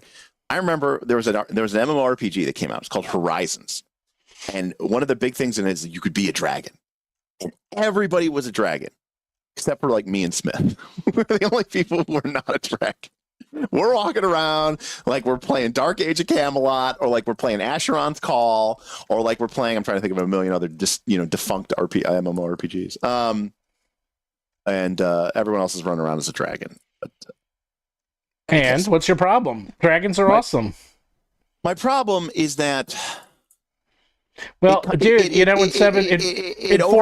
It over-commoditizes dragons. Well, guess what? In 4 weeks, you're going to be selling dragon books.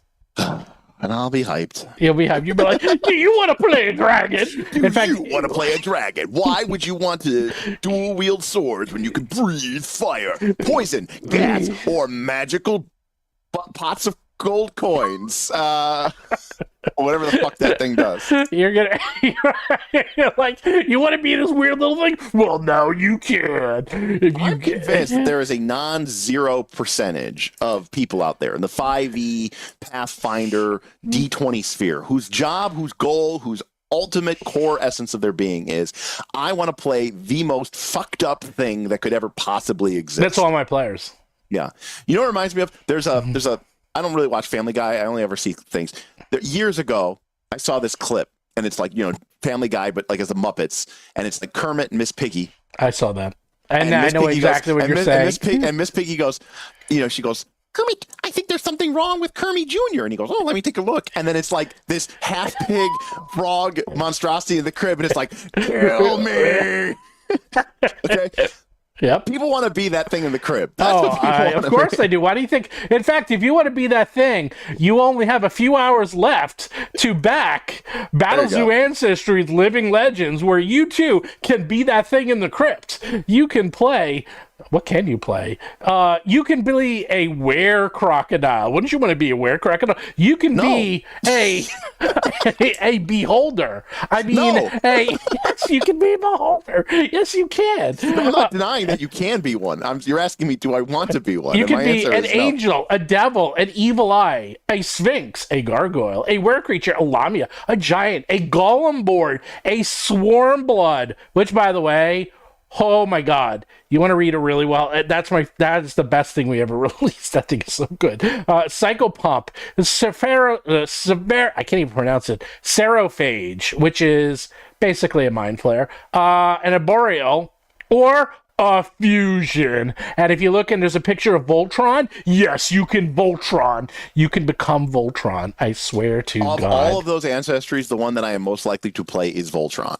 Well, I know. I did that on purpose, too, because I am a huge Voltron fan. So when I talk to my artist, I'm like, and he did it, but he got the colors wrong, and I'm like, no, it needs to be yellow here and red. Like, they're five different characters. You know what my takeaway is? You know what my takeaway is from all of these different ancestries that you produce, that everybody else produces, is that the people in all of your TTRPG worlds, have very low standards and are very slutty, because they will apparently stick it in anything and produce viable offspring. That's the only thing I could come up with. It's like there was some adventurer who saw a golem and he was like, kind of looks feminine. I'm going to have sex with that. And now we have golem born. And then somebody else saw an alligator and they were like, I could probably look at the cover of World of Battlezoo Indigo Isles. Look at what's going on in there. Look at those. Look at them. There's a dragon. I want you to imagine your character. By the way, those humans, they're the gods. That's why they're humans. I want you to imagine having sex with every single one of those things. That's what we're getting to. Well, you know what? Yep, all those things. Yep. Oh, the parrot. You haven't had it. You haven't had good sex till you had sex. Well, we got the pig person. We got the guy made out of coral. That one might hurt a little. Tyler wins. He says, "I'd critical hit that." you get a hero point. You get a hero point. That's very good. You get a hero point for that. You're gonna be hawking this, baby. You're gonna be like, hey, if you have some real fetishes, you want the you want this book, baby. Well, no, but look, it's very clear. All right, if you think that I am a terrible curmudgeon person, and that's most of you, then buy the book. I mean, that's the long and the short of it. People are saying, "Oh, I'm gonna be late." No, I'm not gonna be late because my son is about to come in here and yell at me, and he's like, "Let's go!" So, in fact, here he is. Are you bringing Ruby up? All right, you wrap up. Oh, we don't have to go just yet. Oh, we got bonus time! Bonus! But last thing I'll say is, remember, if you want to play Pathfinder 2nd Edition and you want to play with the Knights of Last Call, check us out. Season 3 Northern Reaches starts Monday, April 21st, and you can sign up at patreon.com. I think we got another 15-20 minutes, so we're not leaving yet. So we got a little bit more time. But, you know what, though? Look, I was ahead of the curve, because right now, Cozy is what's in. I was doing cozy 3 years ago because everyone else was doing like grimdark, and I had enough of grimdark. And also, as someone who works with Harry Potter and Timon and Pumbaa and Disney, this is the thing that I cannot stress know enough. the audience is better than most. This is the thing I cannot stress enough. This is the thing I cannot stress enough. This is what I don't like. All right, and I'll say this again because people are like, "Oh, Derek, why don't you?" But I love my dogs. Dogs are cute, right? Yeah. Here's the problem. I don't have a problem with the idea of these cute, chibi, whatever ancestries going and running a fantasy version of Disney, or like running a fantasy version of a tavern, doing a very Stardew Valley RPG approach. The problem I have is when you take these creatures and then you put them into the grimdark adventure path where it's like you brutally rip them apart with your axe and it's like you're drinking their blood and it's like unleashing my torrent of poisonous wasp swarms from my mouth, and you're like, that's cool, but you're a what? You're a living teddy bear? Yeah, like, guess what? You know who does that? And makes billions off of that? Because people fucking love subverting expectations. Yes! I hate subverting That's expectations. That's called Pixar. Pixar and Disney. How do you think they make all their money? That's how they make all their money. They subvert expectations, especially Pixar. That's the point. That's how they succeed. That's the secret. That's why their movies are remembered, because it causes... If you subvert expectations, it actually will it will create permanent long-term memories in your brain. Okay? This is a fact. And this is why you can remember Pixar movies. This is why you can remember the part in Toy Story when they're about to get burned. This is why you remember Bruce the Shark. You remember all these very scary things because they are burned in your brain. So it is very smart, and that is why I do that in my products too, and it works. I'm just saying, like a Care Bear walking in and then vomiting out a dark energy swarm that rots the flesh of its people away. Works. It's something I would expect to see from a Family Guy skit, not like in my TTRPG. And I guess I respect the medium too much. And this is the guy whose favorite is Fabula Ultima. Hello. That's respecting the medium. That's Fabula Ultima is nothing but that stuff. I disagree. It's got a lot of it. What does it have? It doesn't have any of that. It doesn't have any ancestries. In fact, there is no, ancestry. But it does have but it has that sort of theme of the JRPG. But that is the theme of JRPG. I know, but that's what I was saying. Oh, so you don't like it? You mind it? You don't mind it as long as it's within the theme. So yes, in Fabula Ultima, it's fine because it's within the JRPG theme. But you don't like it in D&D because in your mind, D&D should be all humans and dwarves and elves. No, it should be Lord of the Rings. But D&D is that thing because everything else, all the rules, all the mechanics, all the monsters are Lord of the Rings. I see. So if you don't like the Muppets getting added to your Lord of the Rings. You got it. Now, if the Muppets were going and doing Muppet things in a Muppet game, but I don't want Kermit the Frog wielding a razor-sharp greatsword, hacking people's heads off and drinking their blood. Like, that's not what are we doing. This is where you and I differ. Yes, clearly. Hey, man. Each their own. Yet you love Eldamon. And Eldamon is... Although, to be fair, we went out of our way to make Eldamon extremely soft. Like, you don't capture them, you befriend them. They never die, ever. I mean, to be fair, you were doing... Right, and so that's step one. Right. Now, step two is when you have your cute Squirrel Lash... massacring a tribe of goblin women and children. I explain why they do that, though. Because to them, it's playing. It's actually in there. That's actually even more fucked up.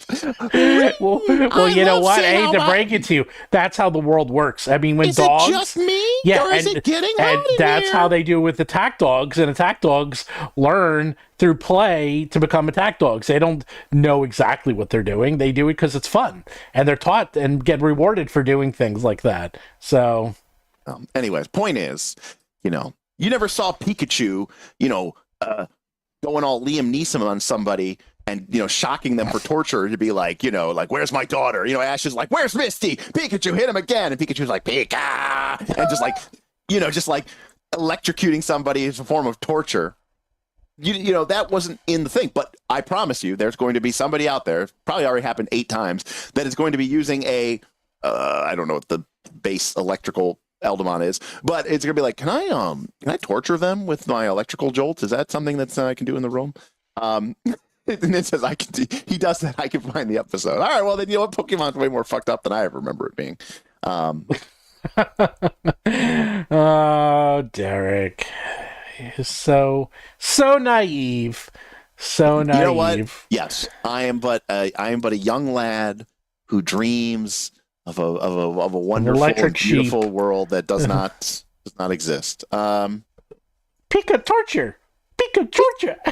Yeah, Pika. Give us the information or you die. Pikachu. The Muppets are free to take Manhattan, but hands off Lord of the Rings. Yes, that's Man, chat's on fire today. Did we miss a super chat? No, I don't think so.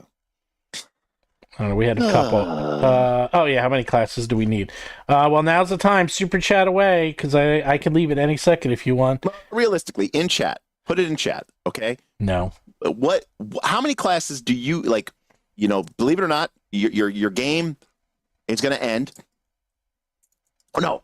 Okay, how about this? Through some crazy thing, some company is going to release a game, but they're going to release it complete.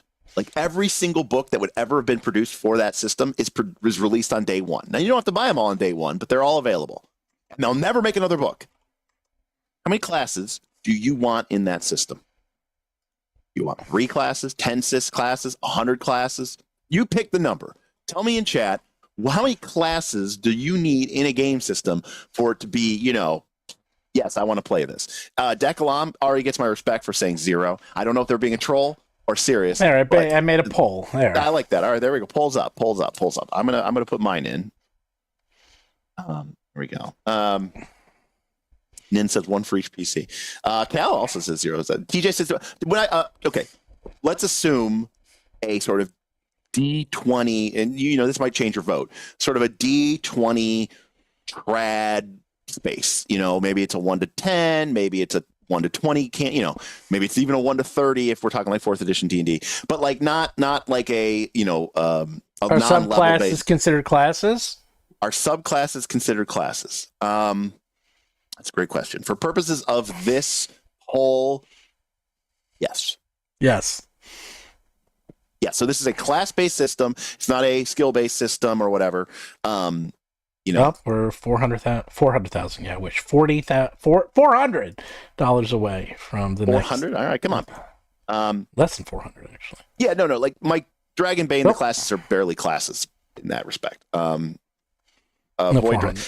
Void. Also, it's kind of like as you're answering this question, it's like how many. I don't know. Like, is the problem like is it a situation where it's like I want to be a class that no one at my entire group has ever been before? Look, it also depends on the game system, because like Shadow Dark, I'm releasing 12 new classes, but Shadow Dark, you can play a class every time that's different because your games are like more pickup games and you die so quick. So you can play lots of classes. DCC, you can play lots of classes. If you're going to play a game of D&D, or unless you play like pickup games, but let's also be clear. You'll be a class for like 2 or 3 years. A class in Shadow Dark is a 2d6 table with 5 entries on it. Yes. Classes are literally 2 pages. No, one of those pages is art. That's what I was going to say. If that, I was going to say, it actually includes on a 1 page. Like their classes are very small and very short. Well, yeah, it's a 2d6 table with 5 to 6 entries on it. When you level up, you roll on the 2d6 table to see what you get, and most of the time, you get a bonus to one of your stats. So it's not even that much. Like there's very little thing. The only thing that makes a fighter in Shadow Dark is this ability called Weapon Mastery, where you get +1 to hit and you add half your level to damage. That's it. Everything else is just bonus a +2 to strength. When like it's literally nothing. I think they maybe have another thing. Well, here's the other thing, by the way, and I mean people aren't thinking about this from a game design point of view. Like, yeah, the more classes you add, the more thing fucks up, and the more art you need. Like it adds, like everything gets exponential. Because I was talking to someone, I'm not going to talk about who it is, but they're like, oh yeah, and they're creating a new game, and they're like, oh yeah, we're going to have 50 levels, and I said, okay. If you're going to have 50 levels, you need to have at least 50 levels of monsters. So your monster book is going to have like 1,000 pages. The ecosystem there is huge. So I see some people saying like the 3 core classes, like the original 3 classes were fighting man, magic user, cleric. I mean, they said fighter, wizard, cleric, but it was technically fighting man, magic user. I have argued for a long time that I would love to, and I know that I think Shadow of the Demon Lord does this, where you have basically the warrior class, the expert skill using class, and then you have the spell casting class, and that's it. And then everything else is sort of a prestige class or a subclass or something off of that. I don't mind that system. I think that's actually really interesting. But I don't think those systems will ever be really popular because people just love the can. You know, like I could open this can from the shelf and I'm different because it says it's a different class. Up $380 away from breaking. 12 now. Colonel Kronk's is 12 classes. 12 is a very friendly number. I like 12. Pathfinder first edition or third edition had 11 classes, and Pathfinder had 12 when you include the Alchemist in the second edition. And I like that number. I like 11, 12. I do think that is a reasonable number, but I do like 3 as well. Yeah, but I don't know, like the Shadow Dark classes we're doing, because I'm doing weird classes. See, that's the other thing. It's like, yeah, no doubt. Well, because there's quote standard classes, but when I do classes, I do really weird stuff. But you're irritating me just by saying that. Why? Because it's Shadow Dark. Because people want to be lazy and they don't want to do the work to make their character interesting by playing the game, by becoming interesting through your actions, your dialogue, your decisions, your character choices. They just want to be interesting out of the box. And they think that if they could pick a cool class off the shelf that's already weird and already special, then I don't have to do any of the work to feel cool and unique and interesting because the game system did it for me. I would much rather have a generic system that then the way that my character becomes unique and special is through playing the game. Yeah, your point. My point is just that the obsession with creating all these different classes is just so people can get this false feeling of being special. And you should have to earn that. You shouldn't just be able to buy that. Yeah, well, it's hard to do when you're doing pickup games for 4 hours at a convention. Well, I think pickup games are stupid. Wow, let's live in Derek's world. Derek's world is everything's D&D. There's 5 classes. There's 3 classes. Oh, it's not even D&D. It's like everything is there's 3 classes. There's 4 races, and there's no pickup games. And wow, there you go. Yeah, I mean, by the way, ancestries are the same. I mean, ancestries. You never have enough ancestries. Ancestries for most people is a form of cosplay. Right? Oh, I know your whole thing on ancestries. Considering that I make my money on making new ancestries, I disagree with you strongly. Come on, didn't you see Demigods? Come on, wasn't Demigod pretty cool? What Mark threw together? Did you see our free ancestry that we threw out? I did take a look at it. Yes. Come on, he wrote an entire religious system in there. I know people were talking about the religious system more than they were talking about the class. I know people love that. They were like, "Oh my god, this is amazing!" They thought that was the best part of the book. I was like, You know, the funny thing is it does break the games in some ways because there's a magical artifact, level 25 artifact, that you could only break if you trap a god or a demigod into it willingly. They willingly go in. And I was thinking, oh, you know what? Now you can do that with a character because I have demigods out. I actually broke some of the things in Pathfinder and D&D because some of the rules have gods and demigods as specific creatures that can do these epic things, and now as a class, as an ancestry, you can actually do that. It's very cool. I like TJ's position. You'll pry my weird ancestries from my cold, dead tentacle feet. Look, I get it. I'm alone here. I mean, maybe wait. I'm Here's alone, the results of the poll. You know, the most interesting part of the poll is actually 0% said 21 to 25. Yeah, there you go. Well, yeah. I threw that together in 2 seconds. I'm just saying the number one was 1 to 10. So. Oh wait, if I'm a store owner, which distributors gotta look for the carrier products? Diamond, but actually, Alliance. Alliance carries all my products. Or Alliance carries everything. You can buy them from me direct. You get free shipping and 50%. So you can get them from me, Vince. Just right. There's a whole section on my site if you go there, but you can also get them from Alliance. Alliance is everything. Yeah, for some reason it's hard to get with the other distributors. I always try, and they're like, no. Like, why? I don't get it, but whatever. I kind of gave up on that. You know, Soft Serve Sultan says most people are not professional writers, Derek. Yeah, but you know what? Honestly, I think the kludgy, conceived idea that you and your friends put together, I always think is way more interesting than a thing made by a professional writer. That's just my personal take. I think the thing that you make is cooler than the thing that you buy. Well, yeah. But you know what? I get it though. Not wait. time Here's the thing. Wait, by the way, I'm never saying that I'm right and you're wrong. I'm just saying these are my opinions. Yes. And that's how But don't you like to just read this stuff? Because that's the other thing. A lot of people just like to read this. I know. Yeah, I know that is true. Less than you'd think. I'm not a big fan of that. I mean, maybe I was when I was like 20. What are you talking about? Like This is all you do. Is you literally your entire show is based on reading and reviewing and talking about books of games systems you're never going to play ever. But I focus on the mechanics. Ugh. I usually skip. I'm like 250 away. We're almost there, people. I usually skip the mechanics. The classes, the races. Like we might do one or something like that. I'm much more interested in how a game mechanically interacts with those factors rather than the sort of the horizontal growth of that character class choice base. So there we go. Look at that. We're pretty close. Is that why you like Eldamon so much, because the mechanics are insanely cool? Yes. Yeah. And they're very complicated, and I'm here for that sometimes. Yeah. But no, because the mechanics are compelling. It's not enough just to say, "Oh, here's a fire poke," here's a fire Eldamon, here's a light Eldamon, here's a dark Eldamon. No, like they have mechanics, and not just that. The mechanics have diegetic fictional interface with the fiction. So the mechanics for fire feel like fire mechanics. The mechanics for water, with like the rising tide and the ebbing flow, feel like water. And not only are they cool mechanics, they aren't just pasted on theme. It's a symbiotic relationship, and that's what makes those mechanics so interesting to me. Well, thank you. Oh, well, I mean, you didn't make them. I designed it. Mark designed it. Okay. No, I did the architecture, and Mark did the pieces. All right. Well. All right, I'm fine. I'll give you some credit. Not some credit. I'm the one who came up with it. Yes. I'm the one who came up with the whole concept. It's my idea. It says right there. And then Donald, I agree with you. 13th Age has some classes that deliver big on the promise and the feeling. Let me tell you something. I've seen a lot of barbarians over the years, and honestly, I think the 5th edition barbarian does a pretty good job. Just getting flat resistance to physical damage when you rage is like one of the most satisfying things that I've seen in a rage. But the 13th Age Barbarian takes the cake. 13th Age Barbarian is dead simple. When you rage, you roll 2d20, take the best, which we've now called Vantage. So the Barbarian becomes more accurate. But if they both hit, if both of your d20s hit, it's a critical hit.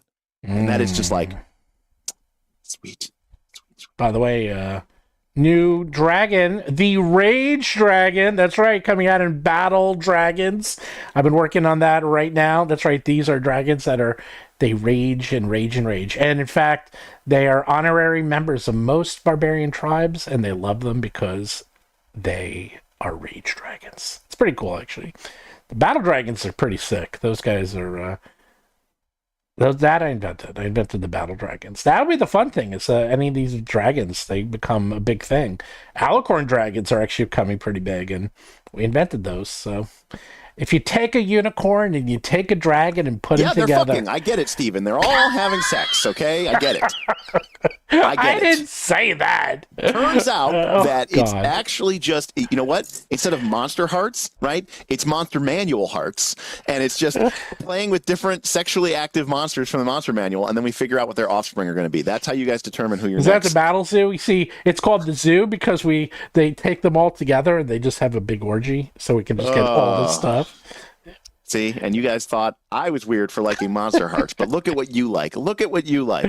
SoftServe wants to know how I investigate the mechanics of the game without looking at the classes. Well, SoftServe, I have, 10,000 hours of live streams. You can go check it out. But long and short of it is, the mechanics of most classes are they don't interface with the core mechanics of most games.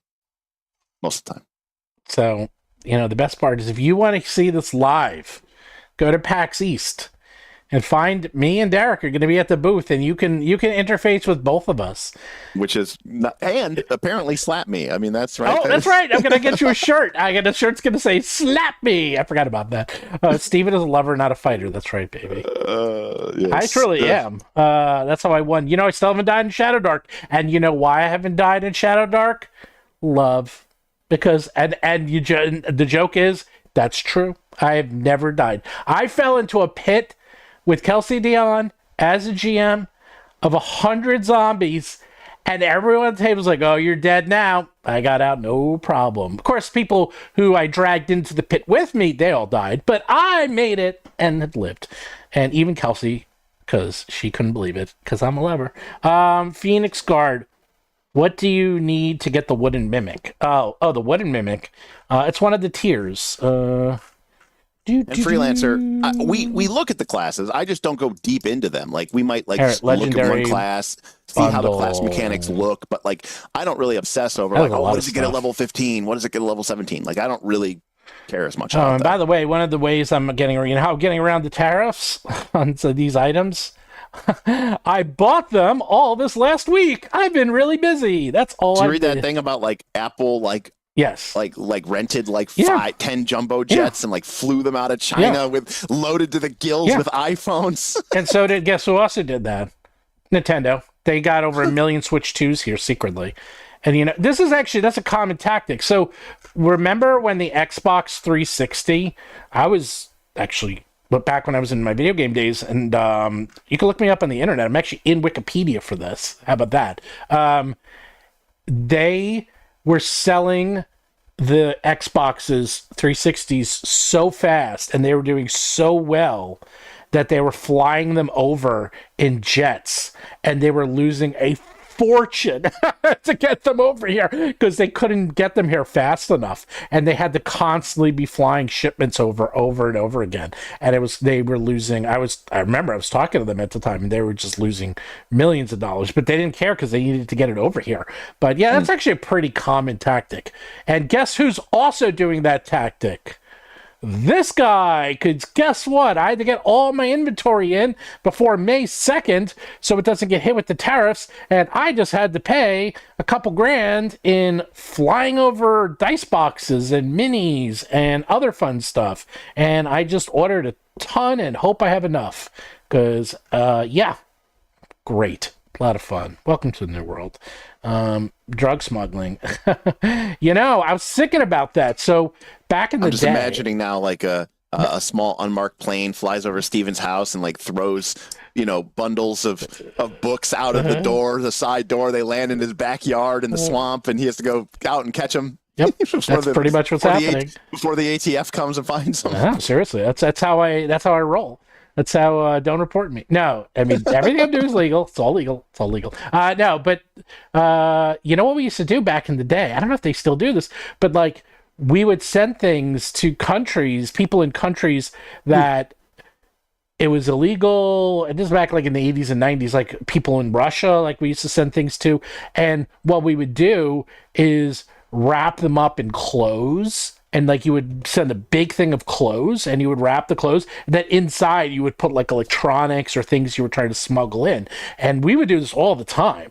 I don't know why we were doing this. It was like friends and family. And I'm like, man, we're going to end up going back to those days. We're going to end up going back to days where we're going to literally have to smuggle stuff in from China. It's crazy. Especially because when you get to rates that high, they're going to have to do it. And here's the joke. Netflix, do you know how Netflix is actually pretty well known. The way they do their pricing for every region is they do extensive market research to see what is the price people will start paying to start pirating things. So if they're like, well, if something is $4 a month, something's $10 a month, that's too much, I'm going to pirate it. But if it's $9, that's enough. I'll pay that. It's not worth the effort. And that's how they do their pricing overseas. It's crazy. So, yeah, you're going to start seeing black market stuff and that's the one thing. You want to know who's really, really good at doing that stuff? China. China's really good at getting around rules, let me tell you. Really good. I've had some very interesting conversations, that's all I'm going to say. This last week, should I say. I've had look how close we are. We're so close. Look at that. So close, and we get expanded devils. You guys do you not want to play a devil that's expanded, has new abilities that will blow Derek's brains? Because he's like, why are you playing a devil that is now expanded? How dare you? That sounds accurate. That's just how I talk. Oh, that's right. In the 80s and the 90s, that's how music was sold in the Middle East. That's completely right. That's right. If you wanted to get music into these countries, you would smuggle CDs, and they were small, or cassettes. They're really tiny, and you would like throw them. I remember we'd send these huge boxes of clothes and like sneak them in there, and they wouldn't find them. So crazy. Thank God for the human condition of being lazy and not doing your job thoroughly. Well, it's impossible to inspect everything. It's literally impossible. I mean, do you see how big those shipping containers are and how much is in there? They inspect less than 1%. And in fact, if you want to know more about port inspections and how they work, watch The Wire.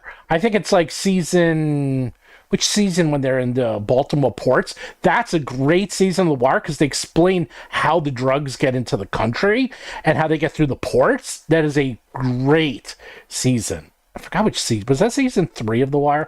By the way, The Wire, if you want to learn a lot about how to deal with illegal activities in broad daylight, watch The Wire. It's pretty fascinating. Perkins wants to know, can you use Battlezoo and Shadow Dark? Oh, great question. Why? Yes, you can with the new Shadow Dark Battlezoo books coming to Kickstarter in about a month or two. We're going to be putting out Shadow Dark books, and these are literally designed specifically for Shadow Dark. We're going to start converting everything, and these are temporary books, they're not real books. I'm going to have the same guy who did the covers for Kelsey for Western Reaches to do my covers because. Why not? Might as well have the exact same artist that I just spoke to him today. And we're going to do something cool. I think I'm going to redo these covers and have them all like one cover. So if you put them all together, it's going to be like a battle that goes across 3 covers. That's sweet. And then I'm going to make it open so that as you add more books, it'll just keep going. So it'll just be this like one battle that goes across all the books. That's actually sweet. I actually really like it. I know. No, poor kid, they haven't even been finished yet. No, they're not out yet. But if you go to shadowdark.rollforcombat.com, you can sign up now. And they're almost done. This is the good news. Over 600 to 700 pieces of art, and 99% of it is done because I'm reusing a lot of existing art, but also black and white art is way faster than color art, to say the least. So we're cranking away. The books, actually, the writing's almost done. Writing's almost done for these. So, but no, these are coming out. We're gonna have adventures. We're gonna have new classes, new monsters, monster part system, pretty much everything. New spells, new items. Like tons. I think we're going to do a contest where we're going to have people design one-page dungeons like Kelsey does, and the best ones will publish. How about that? Was that cool? And then we're going to run these at conventions. We're going to run these. Actually, Kelsey and I use the same. Kelsey and I do a lot of things together. We have the same printers. Actually, I introduced her to my printer. We have the same people who run our conventions. We both use the same company. Actually, Kelsey and I do a lot of things together. Now we think about it. Well, Kelsey and I talk all the time, so we're always trading tips how to help each other. So, and Kelsey's team has been helping me create these. Not herself, but her assistant librarian, Michael. Michael's like her number 2, and he's been doing all the work on this. Mark and I just supervise, but he does all the work. So it's going to have the Kelsey Dion stamp of approval. It'll be her voice and her style without being Kelsey. Don't want to say Kelsey's doing it, but she has said good things, and I'm going to show her everything, and hopefully she does a one-off. In fact, she gave us the rules on how to move it over. Oh, look at that! Do a sound effect. Tarek. I don't. Don't you have your sound effects built in? I do. Hold on a sec. We did 110. We made it. Here we go. Here we go.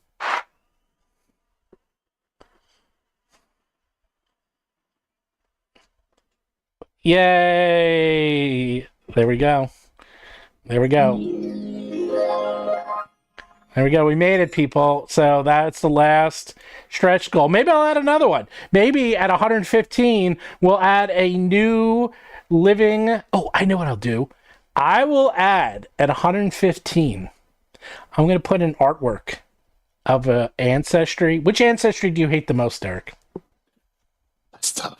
That leprechaun dragon thing was pretty bad. Cool. I'm going to do a leprechaun dragon, and I'm going to put the face of Derek Melinda on that piece of art, and I'm going to put it in the book, so you too can play Derek in all your games for all of time. Give me some music for that, baby. All right, hold on a sec. This is a classic. If you're a Knights of Last Call fan, this is a classic one. Here we go. Oh, that's not. That's it. A tricorder. A tricorder. Not even a tricorder. That's a communicator. Yeah. Oh, now who's the nerd, huh? Well, Star Trek is my jam. For you, it's Dune. For me, it's Star Trek. Got it. All right, here we go. Horizon Thunder.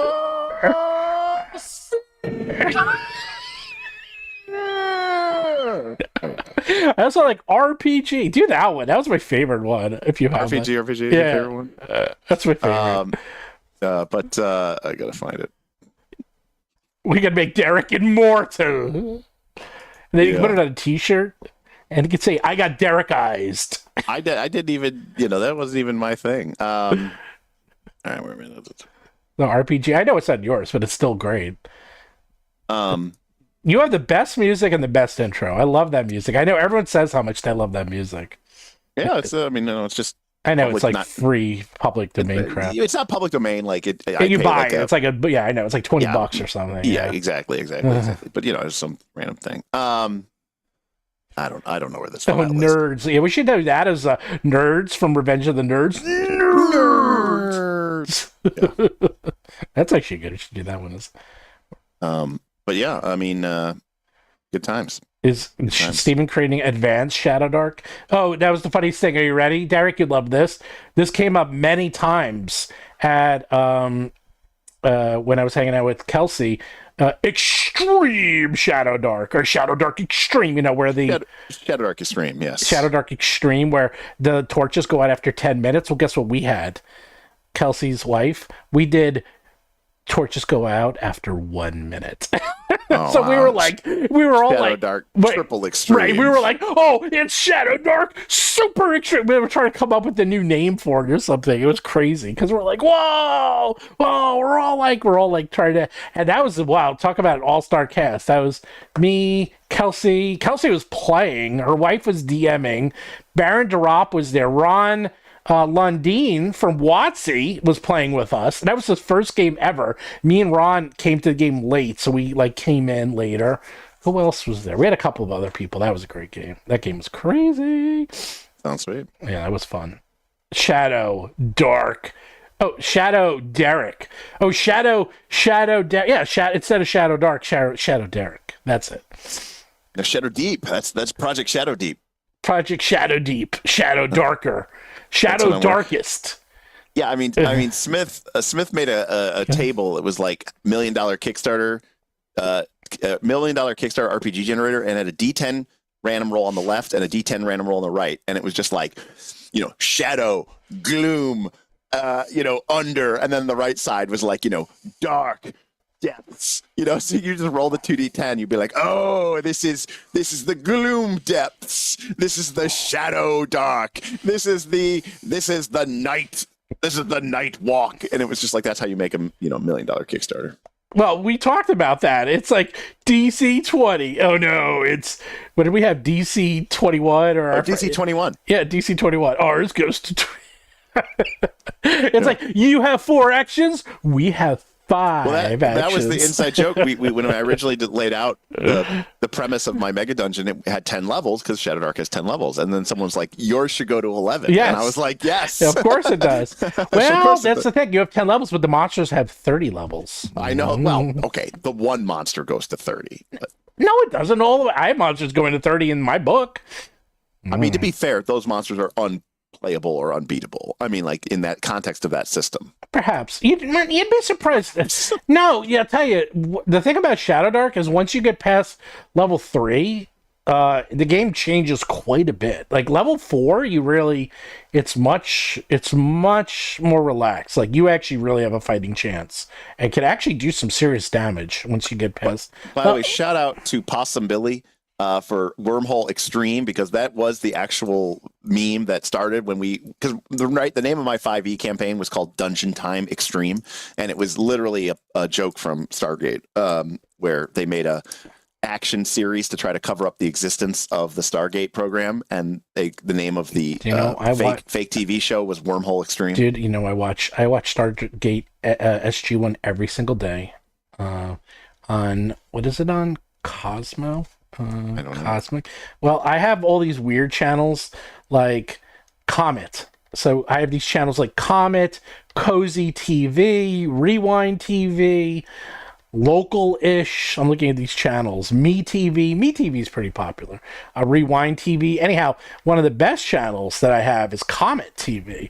Right now they're playing Grimm, but all day, every day, you know what they play?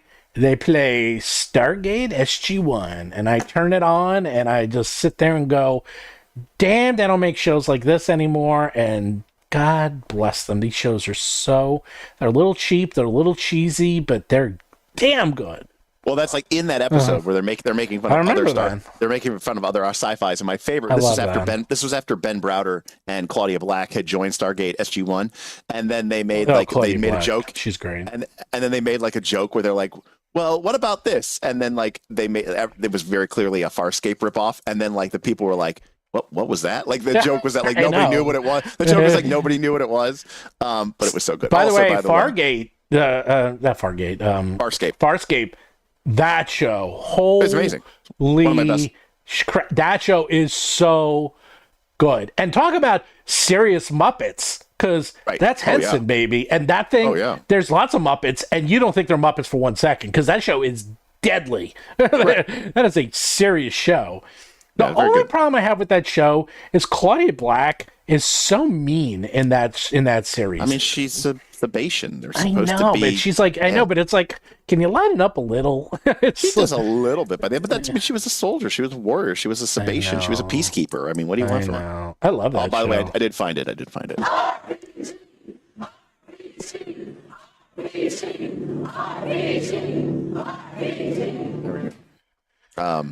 That's the hype. That was really loud. Well, look, it's routing through my mic system, through my OBS. What do you want me to do? Make it less loud. Fine. Space Cops. Okay, that's really low.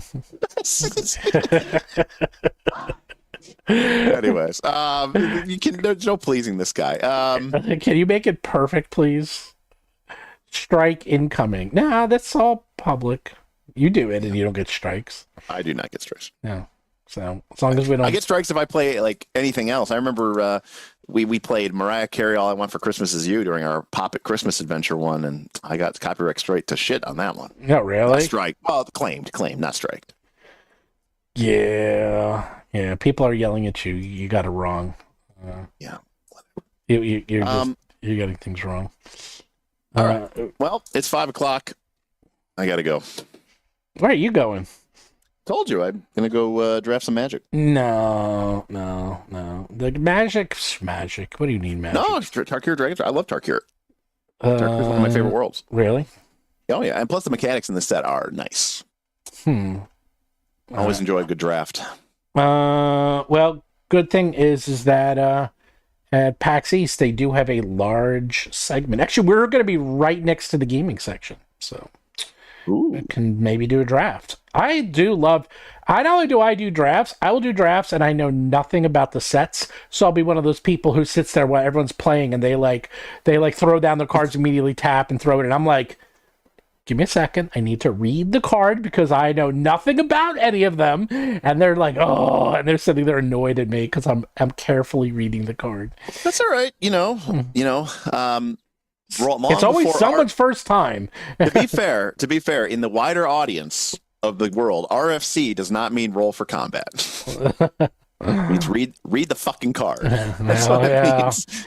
Yeah. Well, I mean, obviously once the set comes and all the synergies and you can fly through them, but I'm like, what? It's a new set. When we ever play it, like someone will do something stupid, and someone will be like, "It's day one, it's week one." Give us some break. But no, I mean, I still enjoy Magic. I mean, some of the sets are not been so great, and obviously it's got a lot of problems with its monetization. But this year should be very cool for me. I mean, they're doing Final Fantasy, which normally I would hate, but I love it. That I love Final Fantasy. It's gonna be $1 billion. They're back to Tarkir, which I think is really cool. So yeah, I mean, they do Spider-Man. Yep. And I agree, Sultan. I love the world of Tarkir. It's got this great blend of sort of Eastern cultures without being, just Japan China. It's definitely got some very strong sort of neat, more Near East vibes as well. And I think it's great. I love it. Got it. Tibetan influences and Mongolian influences, and in the names and the characters and the art, it just stands out very uniquely. But the mechanics are also very good, so it plays really well. So, which is important too. Well, you go play your Takir and get your cards before they're increase in price by. Oh, right. Actually, those are printed in the United States, a lot of them. But guess what? Paper and ink. Guess where that comes from? Right. And last but not least, remember, if you want to play Pathfinder 2nd Edition with a crazy group of people, Northern Reaches Season 3 starts next 2 weeks. Well, a week and a half. And Bob actually sent me a text while we were here, or a Discord message, and he said, currently we are at 45 players signed up, and we haven't even officially... Can I play one of my crazy ancestries and classes? Only if the group unlocks it. What? Yeah. So I have to start off as some normal schlub? Well, no. At this point, the seasons of, there's several. You could be a skeleton, I think, because there was a deal made with the Necromancer King, and the skeletons joined the fight against the darkness, and so now skeletons are a playable ancestry because they basically were brought into the fold. Nothing just gets put in. Everything has to be earned or explained through not just lore, but through actual achievements and actual diegetic progression. So, wait, poor kid. What a way to end the stream. He wrote, Pathfinder is in decline, and I literally just had you and I had a huge conversation about this 2 days ago. That is not true in any way, shape, or form, but if whatever, you can believe whatever you want. Pathfinder is still doing very healthy, and if you go to any convention, there's just a ton of people playing it. And if you go to specifically a convention like Gen Con, it's one of the biggest tables there. If you go to a game convention that has like Gary Con, no one's playing it because that's not what they play at Gary Con. That's like going to Gary Con and going, where are the video games at? Where's the wargaming at? Because that's not what they play there. And it's and more importantly, you and I had the big conversation. A lot of people go to conventions now because there's so many game systems to play other game systems. Cool. I don't go to game conventions. In fact, you know what I played at Gary Con? I played 5th edition Dungeons and Dragons because I don't get to play it that much. And there's not that many games of it. I mean, there is a unique type of person out there, and I really got to tip my hat to you. That's well, what do you do? You're well, I play in 3 Pathfinder 2 campaigns at home, right? One is every other week, one is once a week, and one is once a month. I play online, I pay for one, and you're oh, cool. You're going to Gen Con. What are you going to do? Play Pathfinder Society the whole time I'm there. Exactly. That's a very dedicated type of gamer. And so I think it used to be like that, by the way. There's a lot of people out there who play a lot of 5e, play a lot of Pathfinder 2nd Edition, and when they go to a convention, they're look, I know that my group will never play Avatar Legends. So if I'm going to play Avatar Legends, I'm going to play it here at Gen Con. I'm going to go over to the Magpie booth. I'm going to get into a group, and I'm going to play it there. Right. So, but that being said, there's still, the entire Sagamore ballroom for the last, I don't even know how long, since they kicked D&D out, has been Pathfinder. Yeah. And that's, for those of you who don't go to Gen Con, you know that Sagamore ballroom is basically the entire upstairs. Yeah. They don't have the whole thing anymore. They got it slower. And that's actually because, long story short, after COVID, before COVID, they actually basically, being Paizo, kind of forced everyone. People don't know this, but before COVID, these companies would pretty much force all their employees to go to these conventions. It was mandatory. Now, quote, they didn't have to force them, but it was mandatory, and they would be able to bring their entire convention staff and everyone there and work it, and that's how they did it, and that's how they were able to do it. Well, after COVID, that's not allowed anymore. You can't force people to go to conventions or anything public facing, and most of these companies had to severely cut back on the size and scope, not because they wanted to, because it's very hard to, it's not even hard, but they can't just hire people off the street to represent Pathfinder. You know, even the best players, they need their people to really rep it, especially at booths and stuff. So they had to scale back because they couldn't bring anyone. And heck, they don't even have offices anymore. I mean, they went from forcing everyone to go to Gen Con every year, which was awesome, by the way, because I got to see everyone hang out. And they had an office in Seattle, to now they don't have an office anymore, and they bring a skeleton staff. And that's just in a few years. And they're not the only ones. All the companies are like that now, because you cannot force people. And in fact, what the big money is right now is that there's all these new there's all these new companies out there. In fact, the same one me and Kelsey use is they staff booths and games for us. Like, they run my games. Lurking Fears. Lurking Fears. Lurking Fears is the company. They run all my games. They run all of Kelsey's games. They run all of Free League's games, and they run all of Modifius's games. Guess how many games that is? It's a lot. It's a lot. They actually are getting, they're getting one of the big, actually, they have the biggest presence at Origins, and they're getting one of the biggest presences now at Gen Con. They're getting like one of the big rooms. I mean, Free League has become a tour de force at these cons as well. They run all of, Lurking Fears runs all Free League too. They run all their booths. They run everything. So, and that's what they do, because that being said, like when I was at Gen Con last year, I went to the booth of Free League's booth, and Tomas Harrenstone was there. We had him on our channel. Con, no, they go for Gen Con, but they weren't at any of the other, like, at Gamma. They don't go to the other ones. They weren't at Origins either. But Tomas, who is the head of Free League, they'll go to Gen Con. Free Liga was there. Well, there's only one convention you can go to. It's Gen Con, and so they all show up. Everyone shows up for Gen Con, but Origins, no. PAX East, no. Unplugged. Some actually come to I wonder if I should make another anti-Gen Con video. Last year, that was my big hot take that got me canceled by the Gen Con community. Good. Yeah, remember? Because I said it wasn't as good as it used to be. Nothing's as good as it used to be. I know. That was my point. Everyone except WoTC goes to Gen Con. True. Actually, WoTC was at Gen Con last year. I went to their events. Pretty good, because they had all the 50th anniversary stuff. I know. You can't not go to Gen Con. And I did a whole thing on that, because guess what? According to my inside sources, and they're very good, they are canceling all that. And the reason is because would you rather spend $20,000 to $50,000 on going to a gaming convention or on Facebook ads? And by the way, poor kid and Cranky Smurf. So is the decline of the D&D the biggest self-inflicted fumbles in RPG history? Yes, but not 5th edition. If you're talking about decline of market share, talking about, it's 4th edition. 4th edition by far. 4th edition by far. But 5th edition is just a small little bump in the road in terms of disruption. Like, that's a blip. 4th edition, they lost their market position as the dominant RPG. It caused a schism in the entire industry. Yeah. It literally led to a restructuring of their king. I mean, by the time 5th edition came out, the crew of D&D was down to a skeleton crew of just a handful of people, 3 or 4 people. Yeah, one person. One full-time person. And everyone else was, one full-time. 4th edition was the single largest decline of D&D ever. So what you call the decline of D&D from a 5th edition perspective, I'm like, so they went from 5th edition is like, well, they're at a 10 out of 10. You're like, you're right. They lost a lot. They're at a 9.5 out of 10. It was a huge decline. 4th edition was a massive problem. And I know this as someone who loves 4th edition. I mean, it's all on my bookshelf behind me.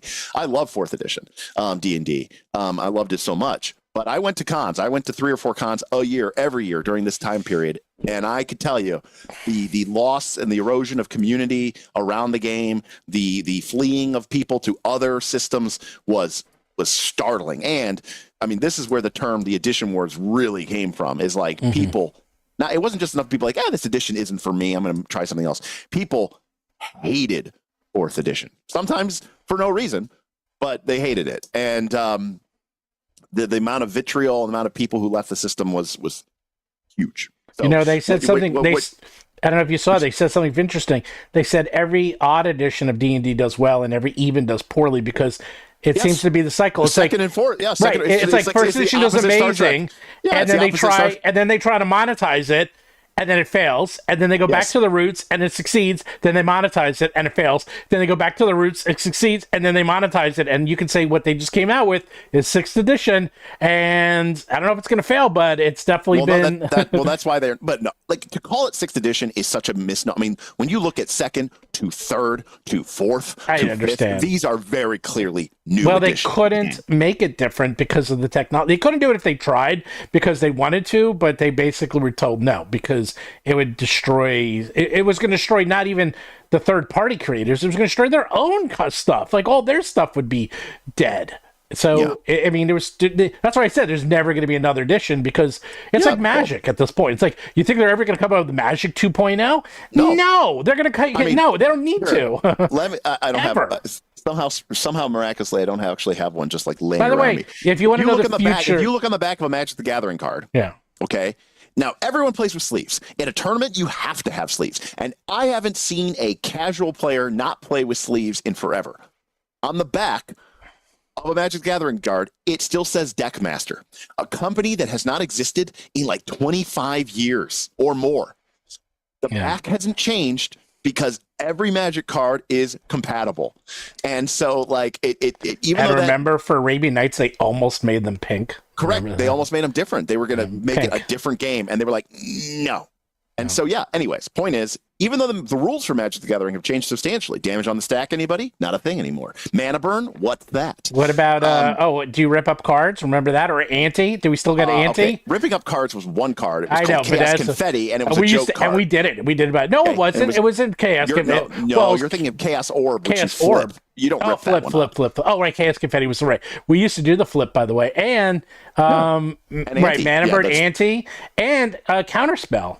Or counter, is that what it was? No, it's definitely Counterspell's definitely still in the game. It's still one of them they changed. They made it the same. It was Counterspell or what was the other one?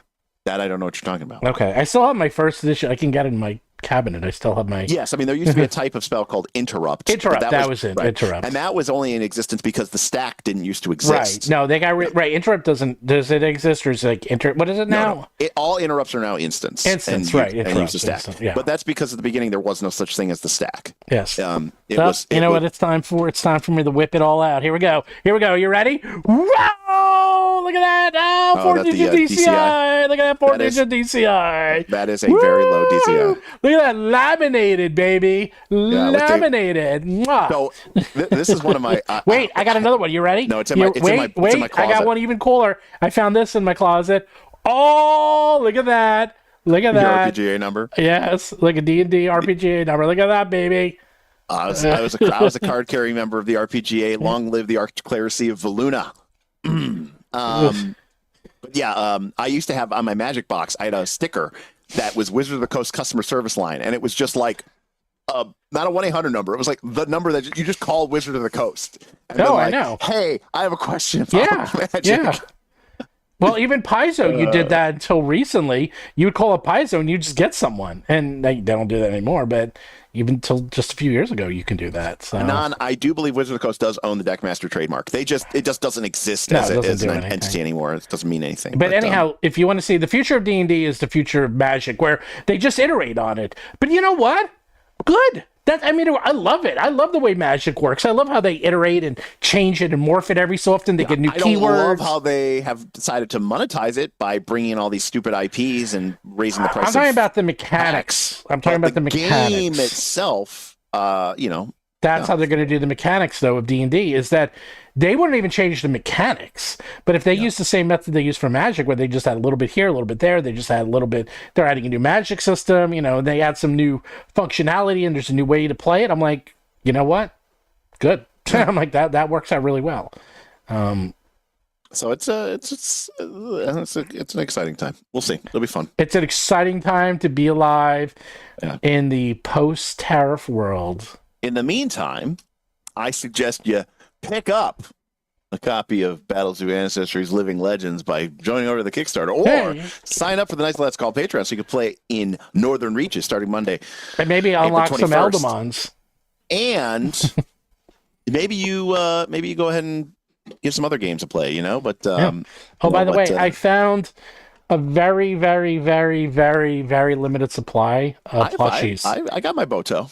I know I gave you them because I'm nice, but they there's like 10 left. So if anyone wants these, they're still in the store. They will run out. When they're out, it stops selling it. So I don't know how many are left, but if you guys want, and with 145% tariffs, these things will never be reprinted because these will suddenly go to $100 each if I have to reprint them. So it's like, and you know what? I promised a plushie in this one. So great. It's like the plushies were so. You want to talk about things that are going to get expensive? Stuffed animals and plushies? Forget it. Every single one of those things are made in China. All made in China. All of that. And those carnival games, you know, that's crap in carnival games that's dirt cheap. That's all going away. You know, they're going to give out like stickers now instead because nothing's going to be cheap anymore. Sketchosaurus, that is still on my list of to-dos. And now that I'm going to be playing probably playing an Eldamon character or an Eldamon trainer or an elemental avatar in Smith's campaign, I'd probably by the way, I was never going to make the rap. Seifter made the rap. I was just going to do the intro song. You know, I want to be the very best. Like everybody else, to get to level 20 is my quest. To beat the AP is my cause. Anyways, that was Eldamon, gotta catch him. Eldamon, gotta catch him, oh Eldamon. We are going to expand Eldamon. That is on our list, but unfortunately, our list is always growing. Copyright strike incoming, yes. So, that'll get us. And Mark T, he ordered his, yes, the plushies, and I also have, now these are really limited, and I will never make these again. Do you have one of these? No. Oh, I have one of the mimics. The mimic boxes. These things are great. Look, they have a little magnet. It holds it open. And look, it got the little logo on the bottom. These handmade, these would cost like $120 now if I had to. These are expensive, and they got them for free. But I have like 20 left on the store. So if you go to battlezoo.com, you can order some. And these things are heavy. And look at this. It's huge, too. And look at this next to my phone. It's like, they're pretty big. So, Anon, RIP Joanne's. There's a one near me that's going out of business. Hello. Going there No, for I got a long one time. near me. Yeah. Going for a long time. I know. I feel mean, it makes bad sense. for I those. mean, like, no, who sews? No, anymore, Michaels makes a fortune, by the way. Yeah, but Michaels doesn't have the kind of fabric selection that Joanne's has. No. Well, that's the thing. Hey, man, remember when D&D had a needlepoint? The D&D needlepoint? Do you know about that? I do not. But that when they were diversifying, they did a D&D needlepoint company, and it was like one of the employees' cousin or something, and Sure. they did a lot of weird things back then. The best one is the owner owned the Flash Gordon trademark. That's why they did all the Flash Gordon books. Right, the Lorraine Williams. Lorraine Williams. She was from money. As opposed to now. But yeah, crazy times ahead. I don't know. We'll see. I mean, again, I don't really expect a lot of, especially with Perkins leaving and. Oh, you know, Crawford I was thinking leaving, maybe I'll apply for the job. I don't expect a lot of revolutionary stuff. I was thinking I can apply for the job. Please. No, I'm serious. I would take that if you get to be in charge of Dungeons and Dragons. I'd do that in a second. I wouldn't because they won't let you do anything. Oh, have you met me?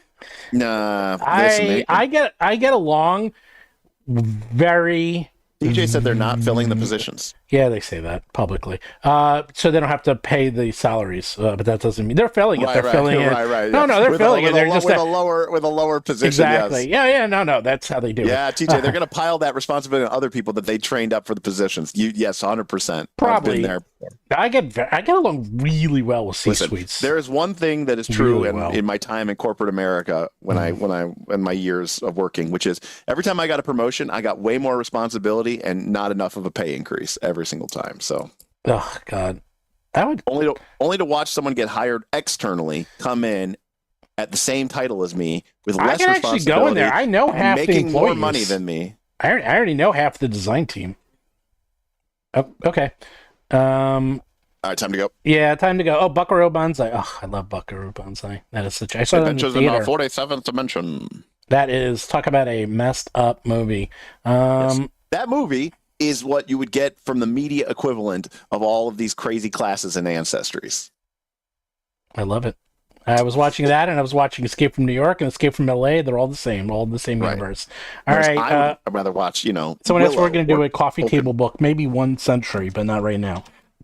Got to finish the 10,000 other books that we have coming out. I just finished Bogies, which, by the way, I wrote for Pathfinder Second Edition. I wrote the Bogey and the Bogey, the Boogie. There's three of them. I forgot the names of both of them. Basically, the Bogeymen, the whole lore behind it, and you get to play them. They're very cool because their entire thing is based off fear. They're messed up. That is a messed up ancestry. I'll probably play one if I'm going to play something because their whole thing is scaring people. I love that, and they live off fear. But anyhow, I got to go.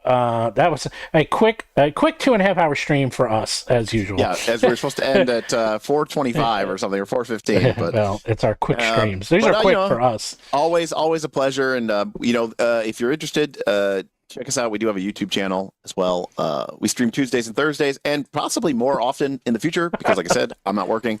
We actually are streaming Sunday. We're going to be talking. We're going to have a guest on to talk about Fate Core. If you're not familiar with that game system, it could be a good opportunity to learn about that. If you want something a little bit more narrative and a little less crunchy than say Pathfinder 2. All right. Well, keep it up. We're up to 110. 519. So now we're way above it. Oh, if we get to 115,000, I'm going to make art. And it won't be AI. It'll be of Derek. Derek is the worst thing I can think of. The worst ancestry possible. And then maybe I'll even make a t-shirt and make him wear it at PAX East. All right, guys. See ya.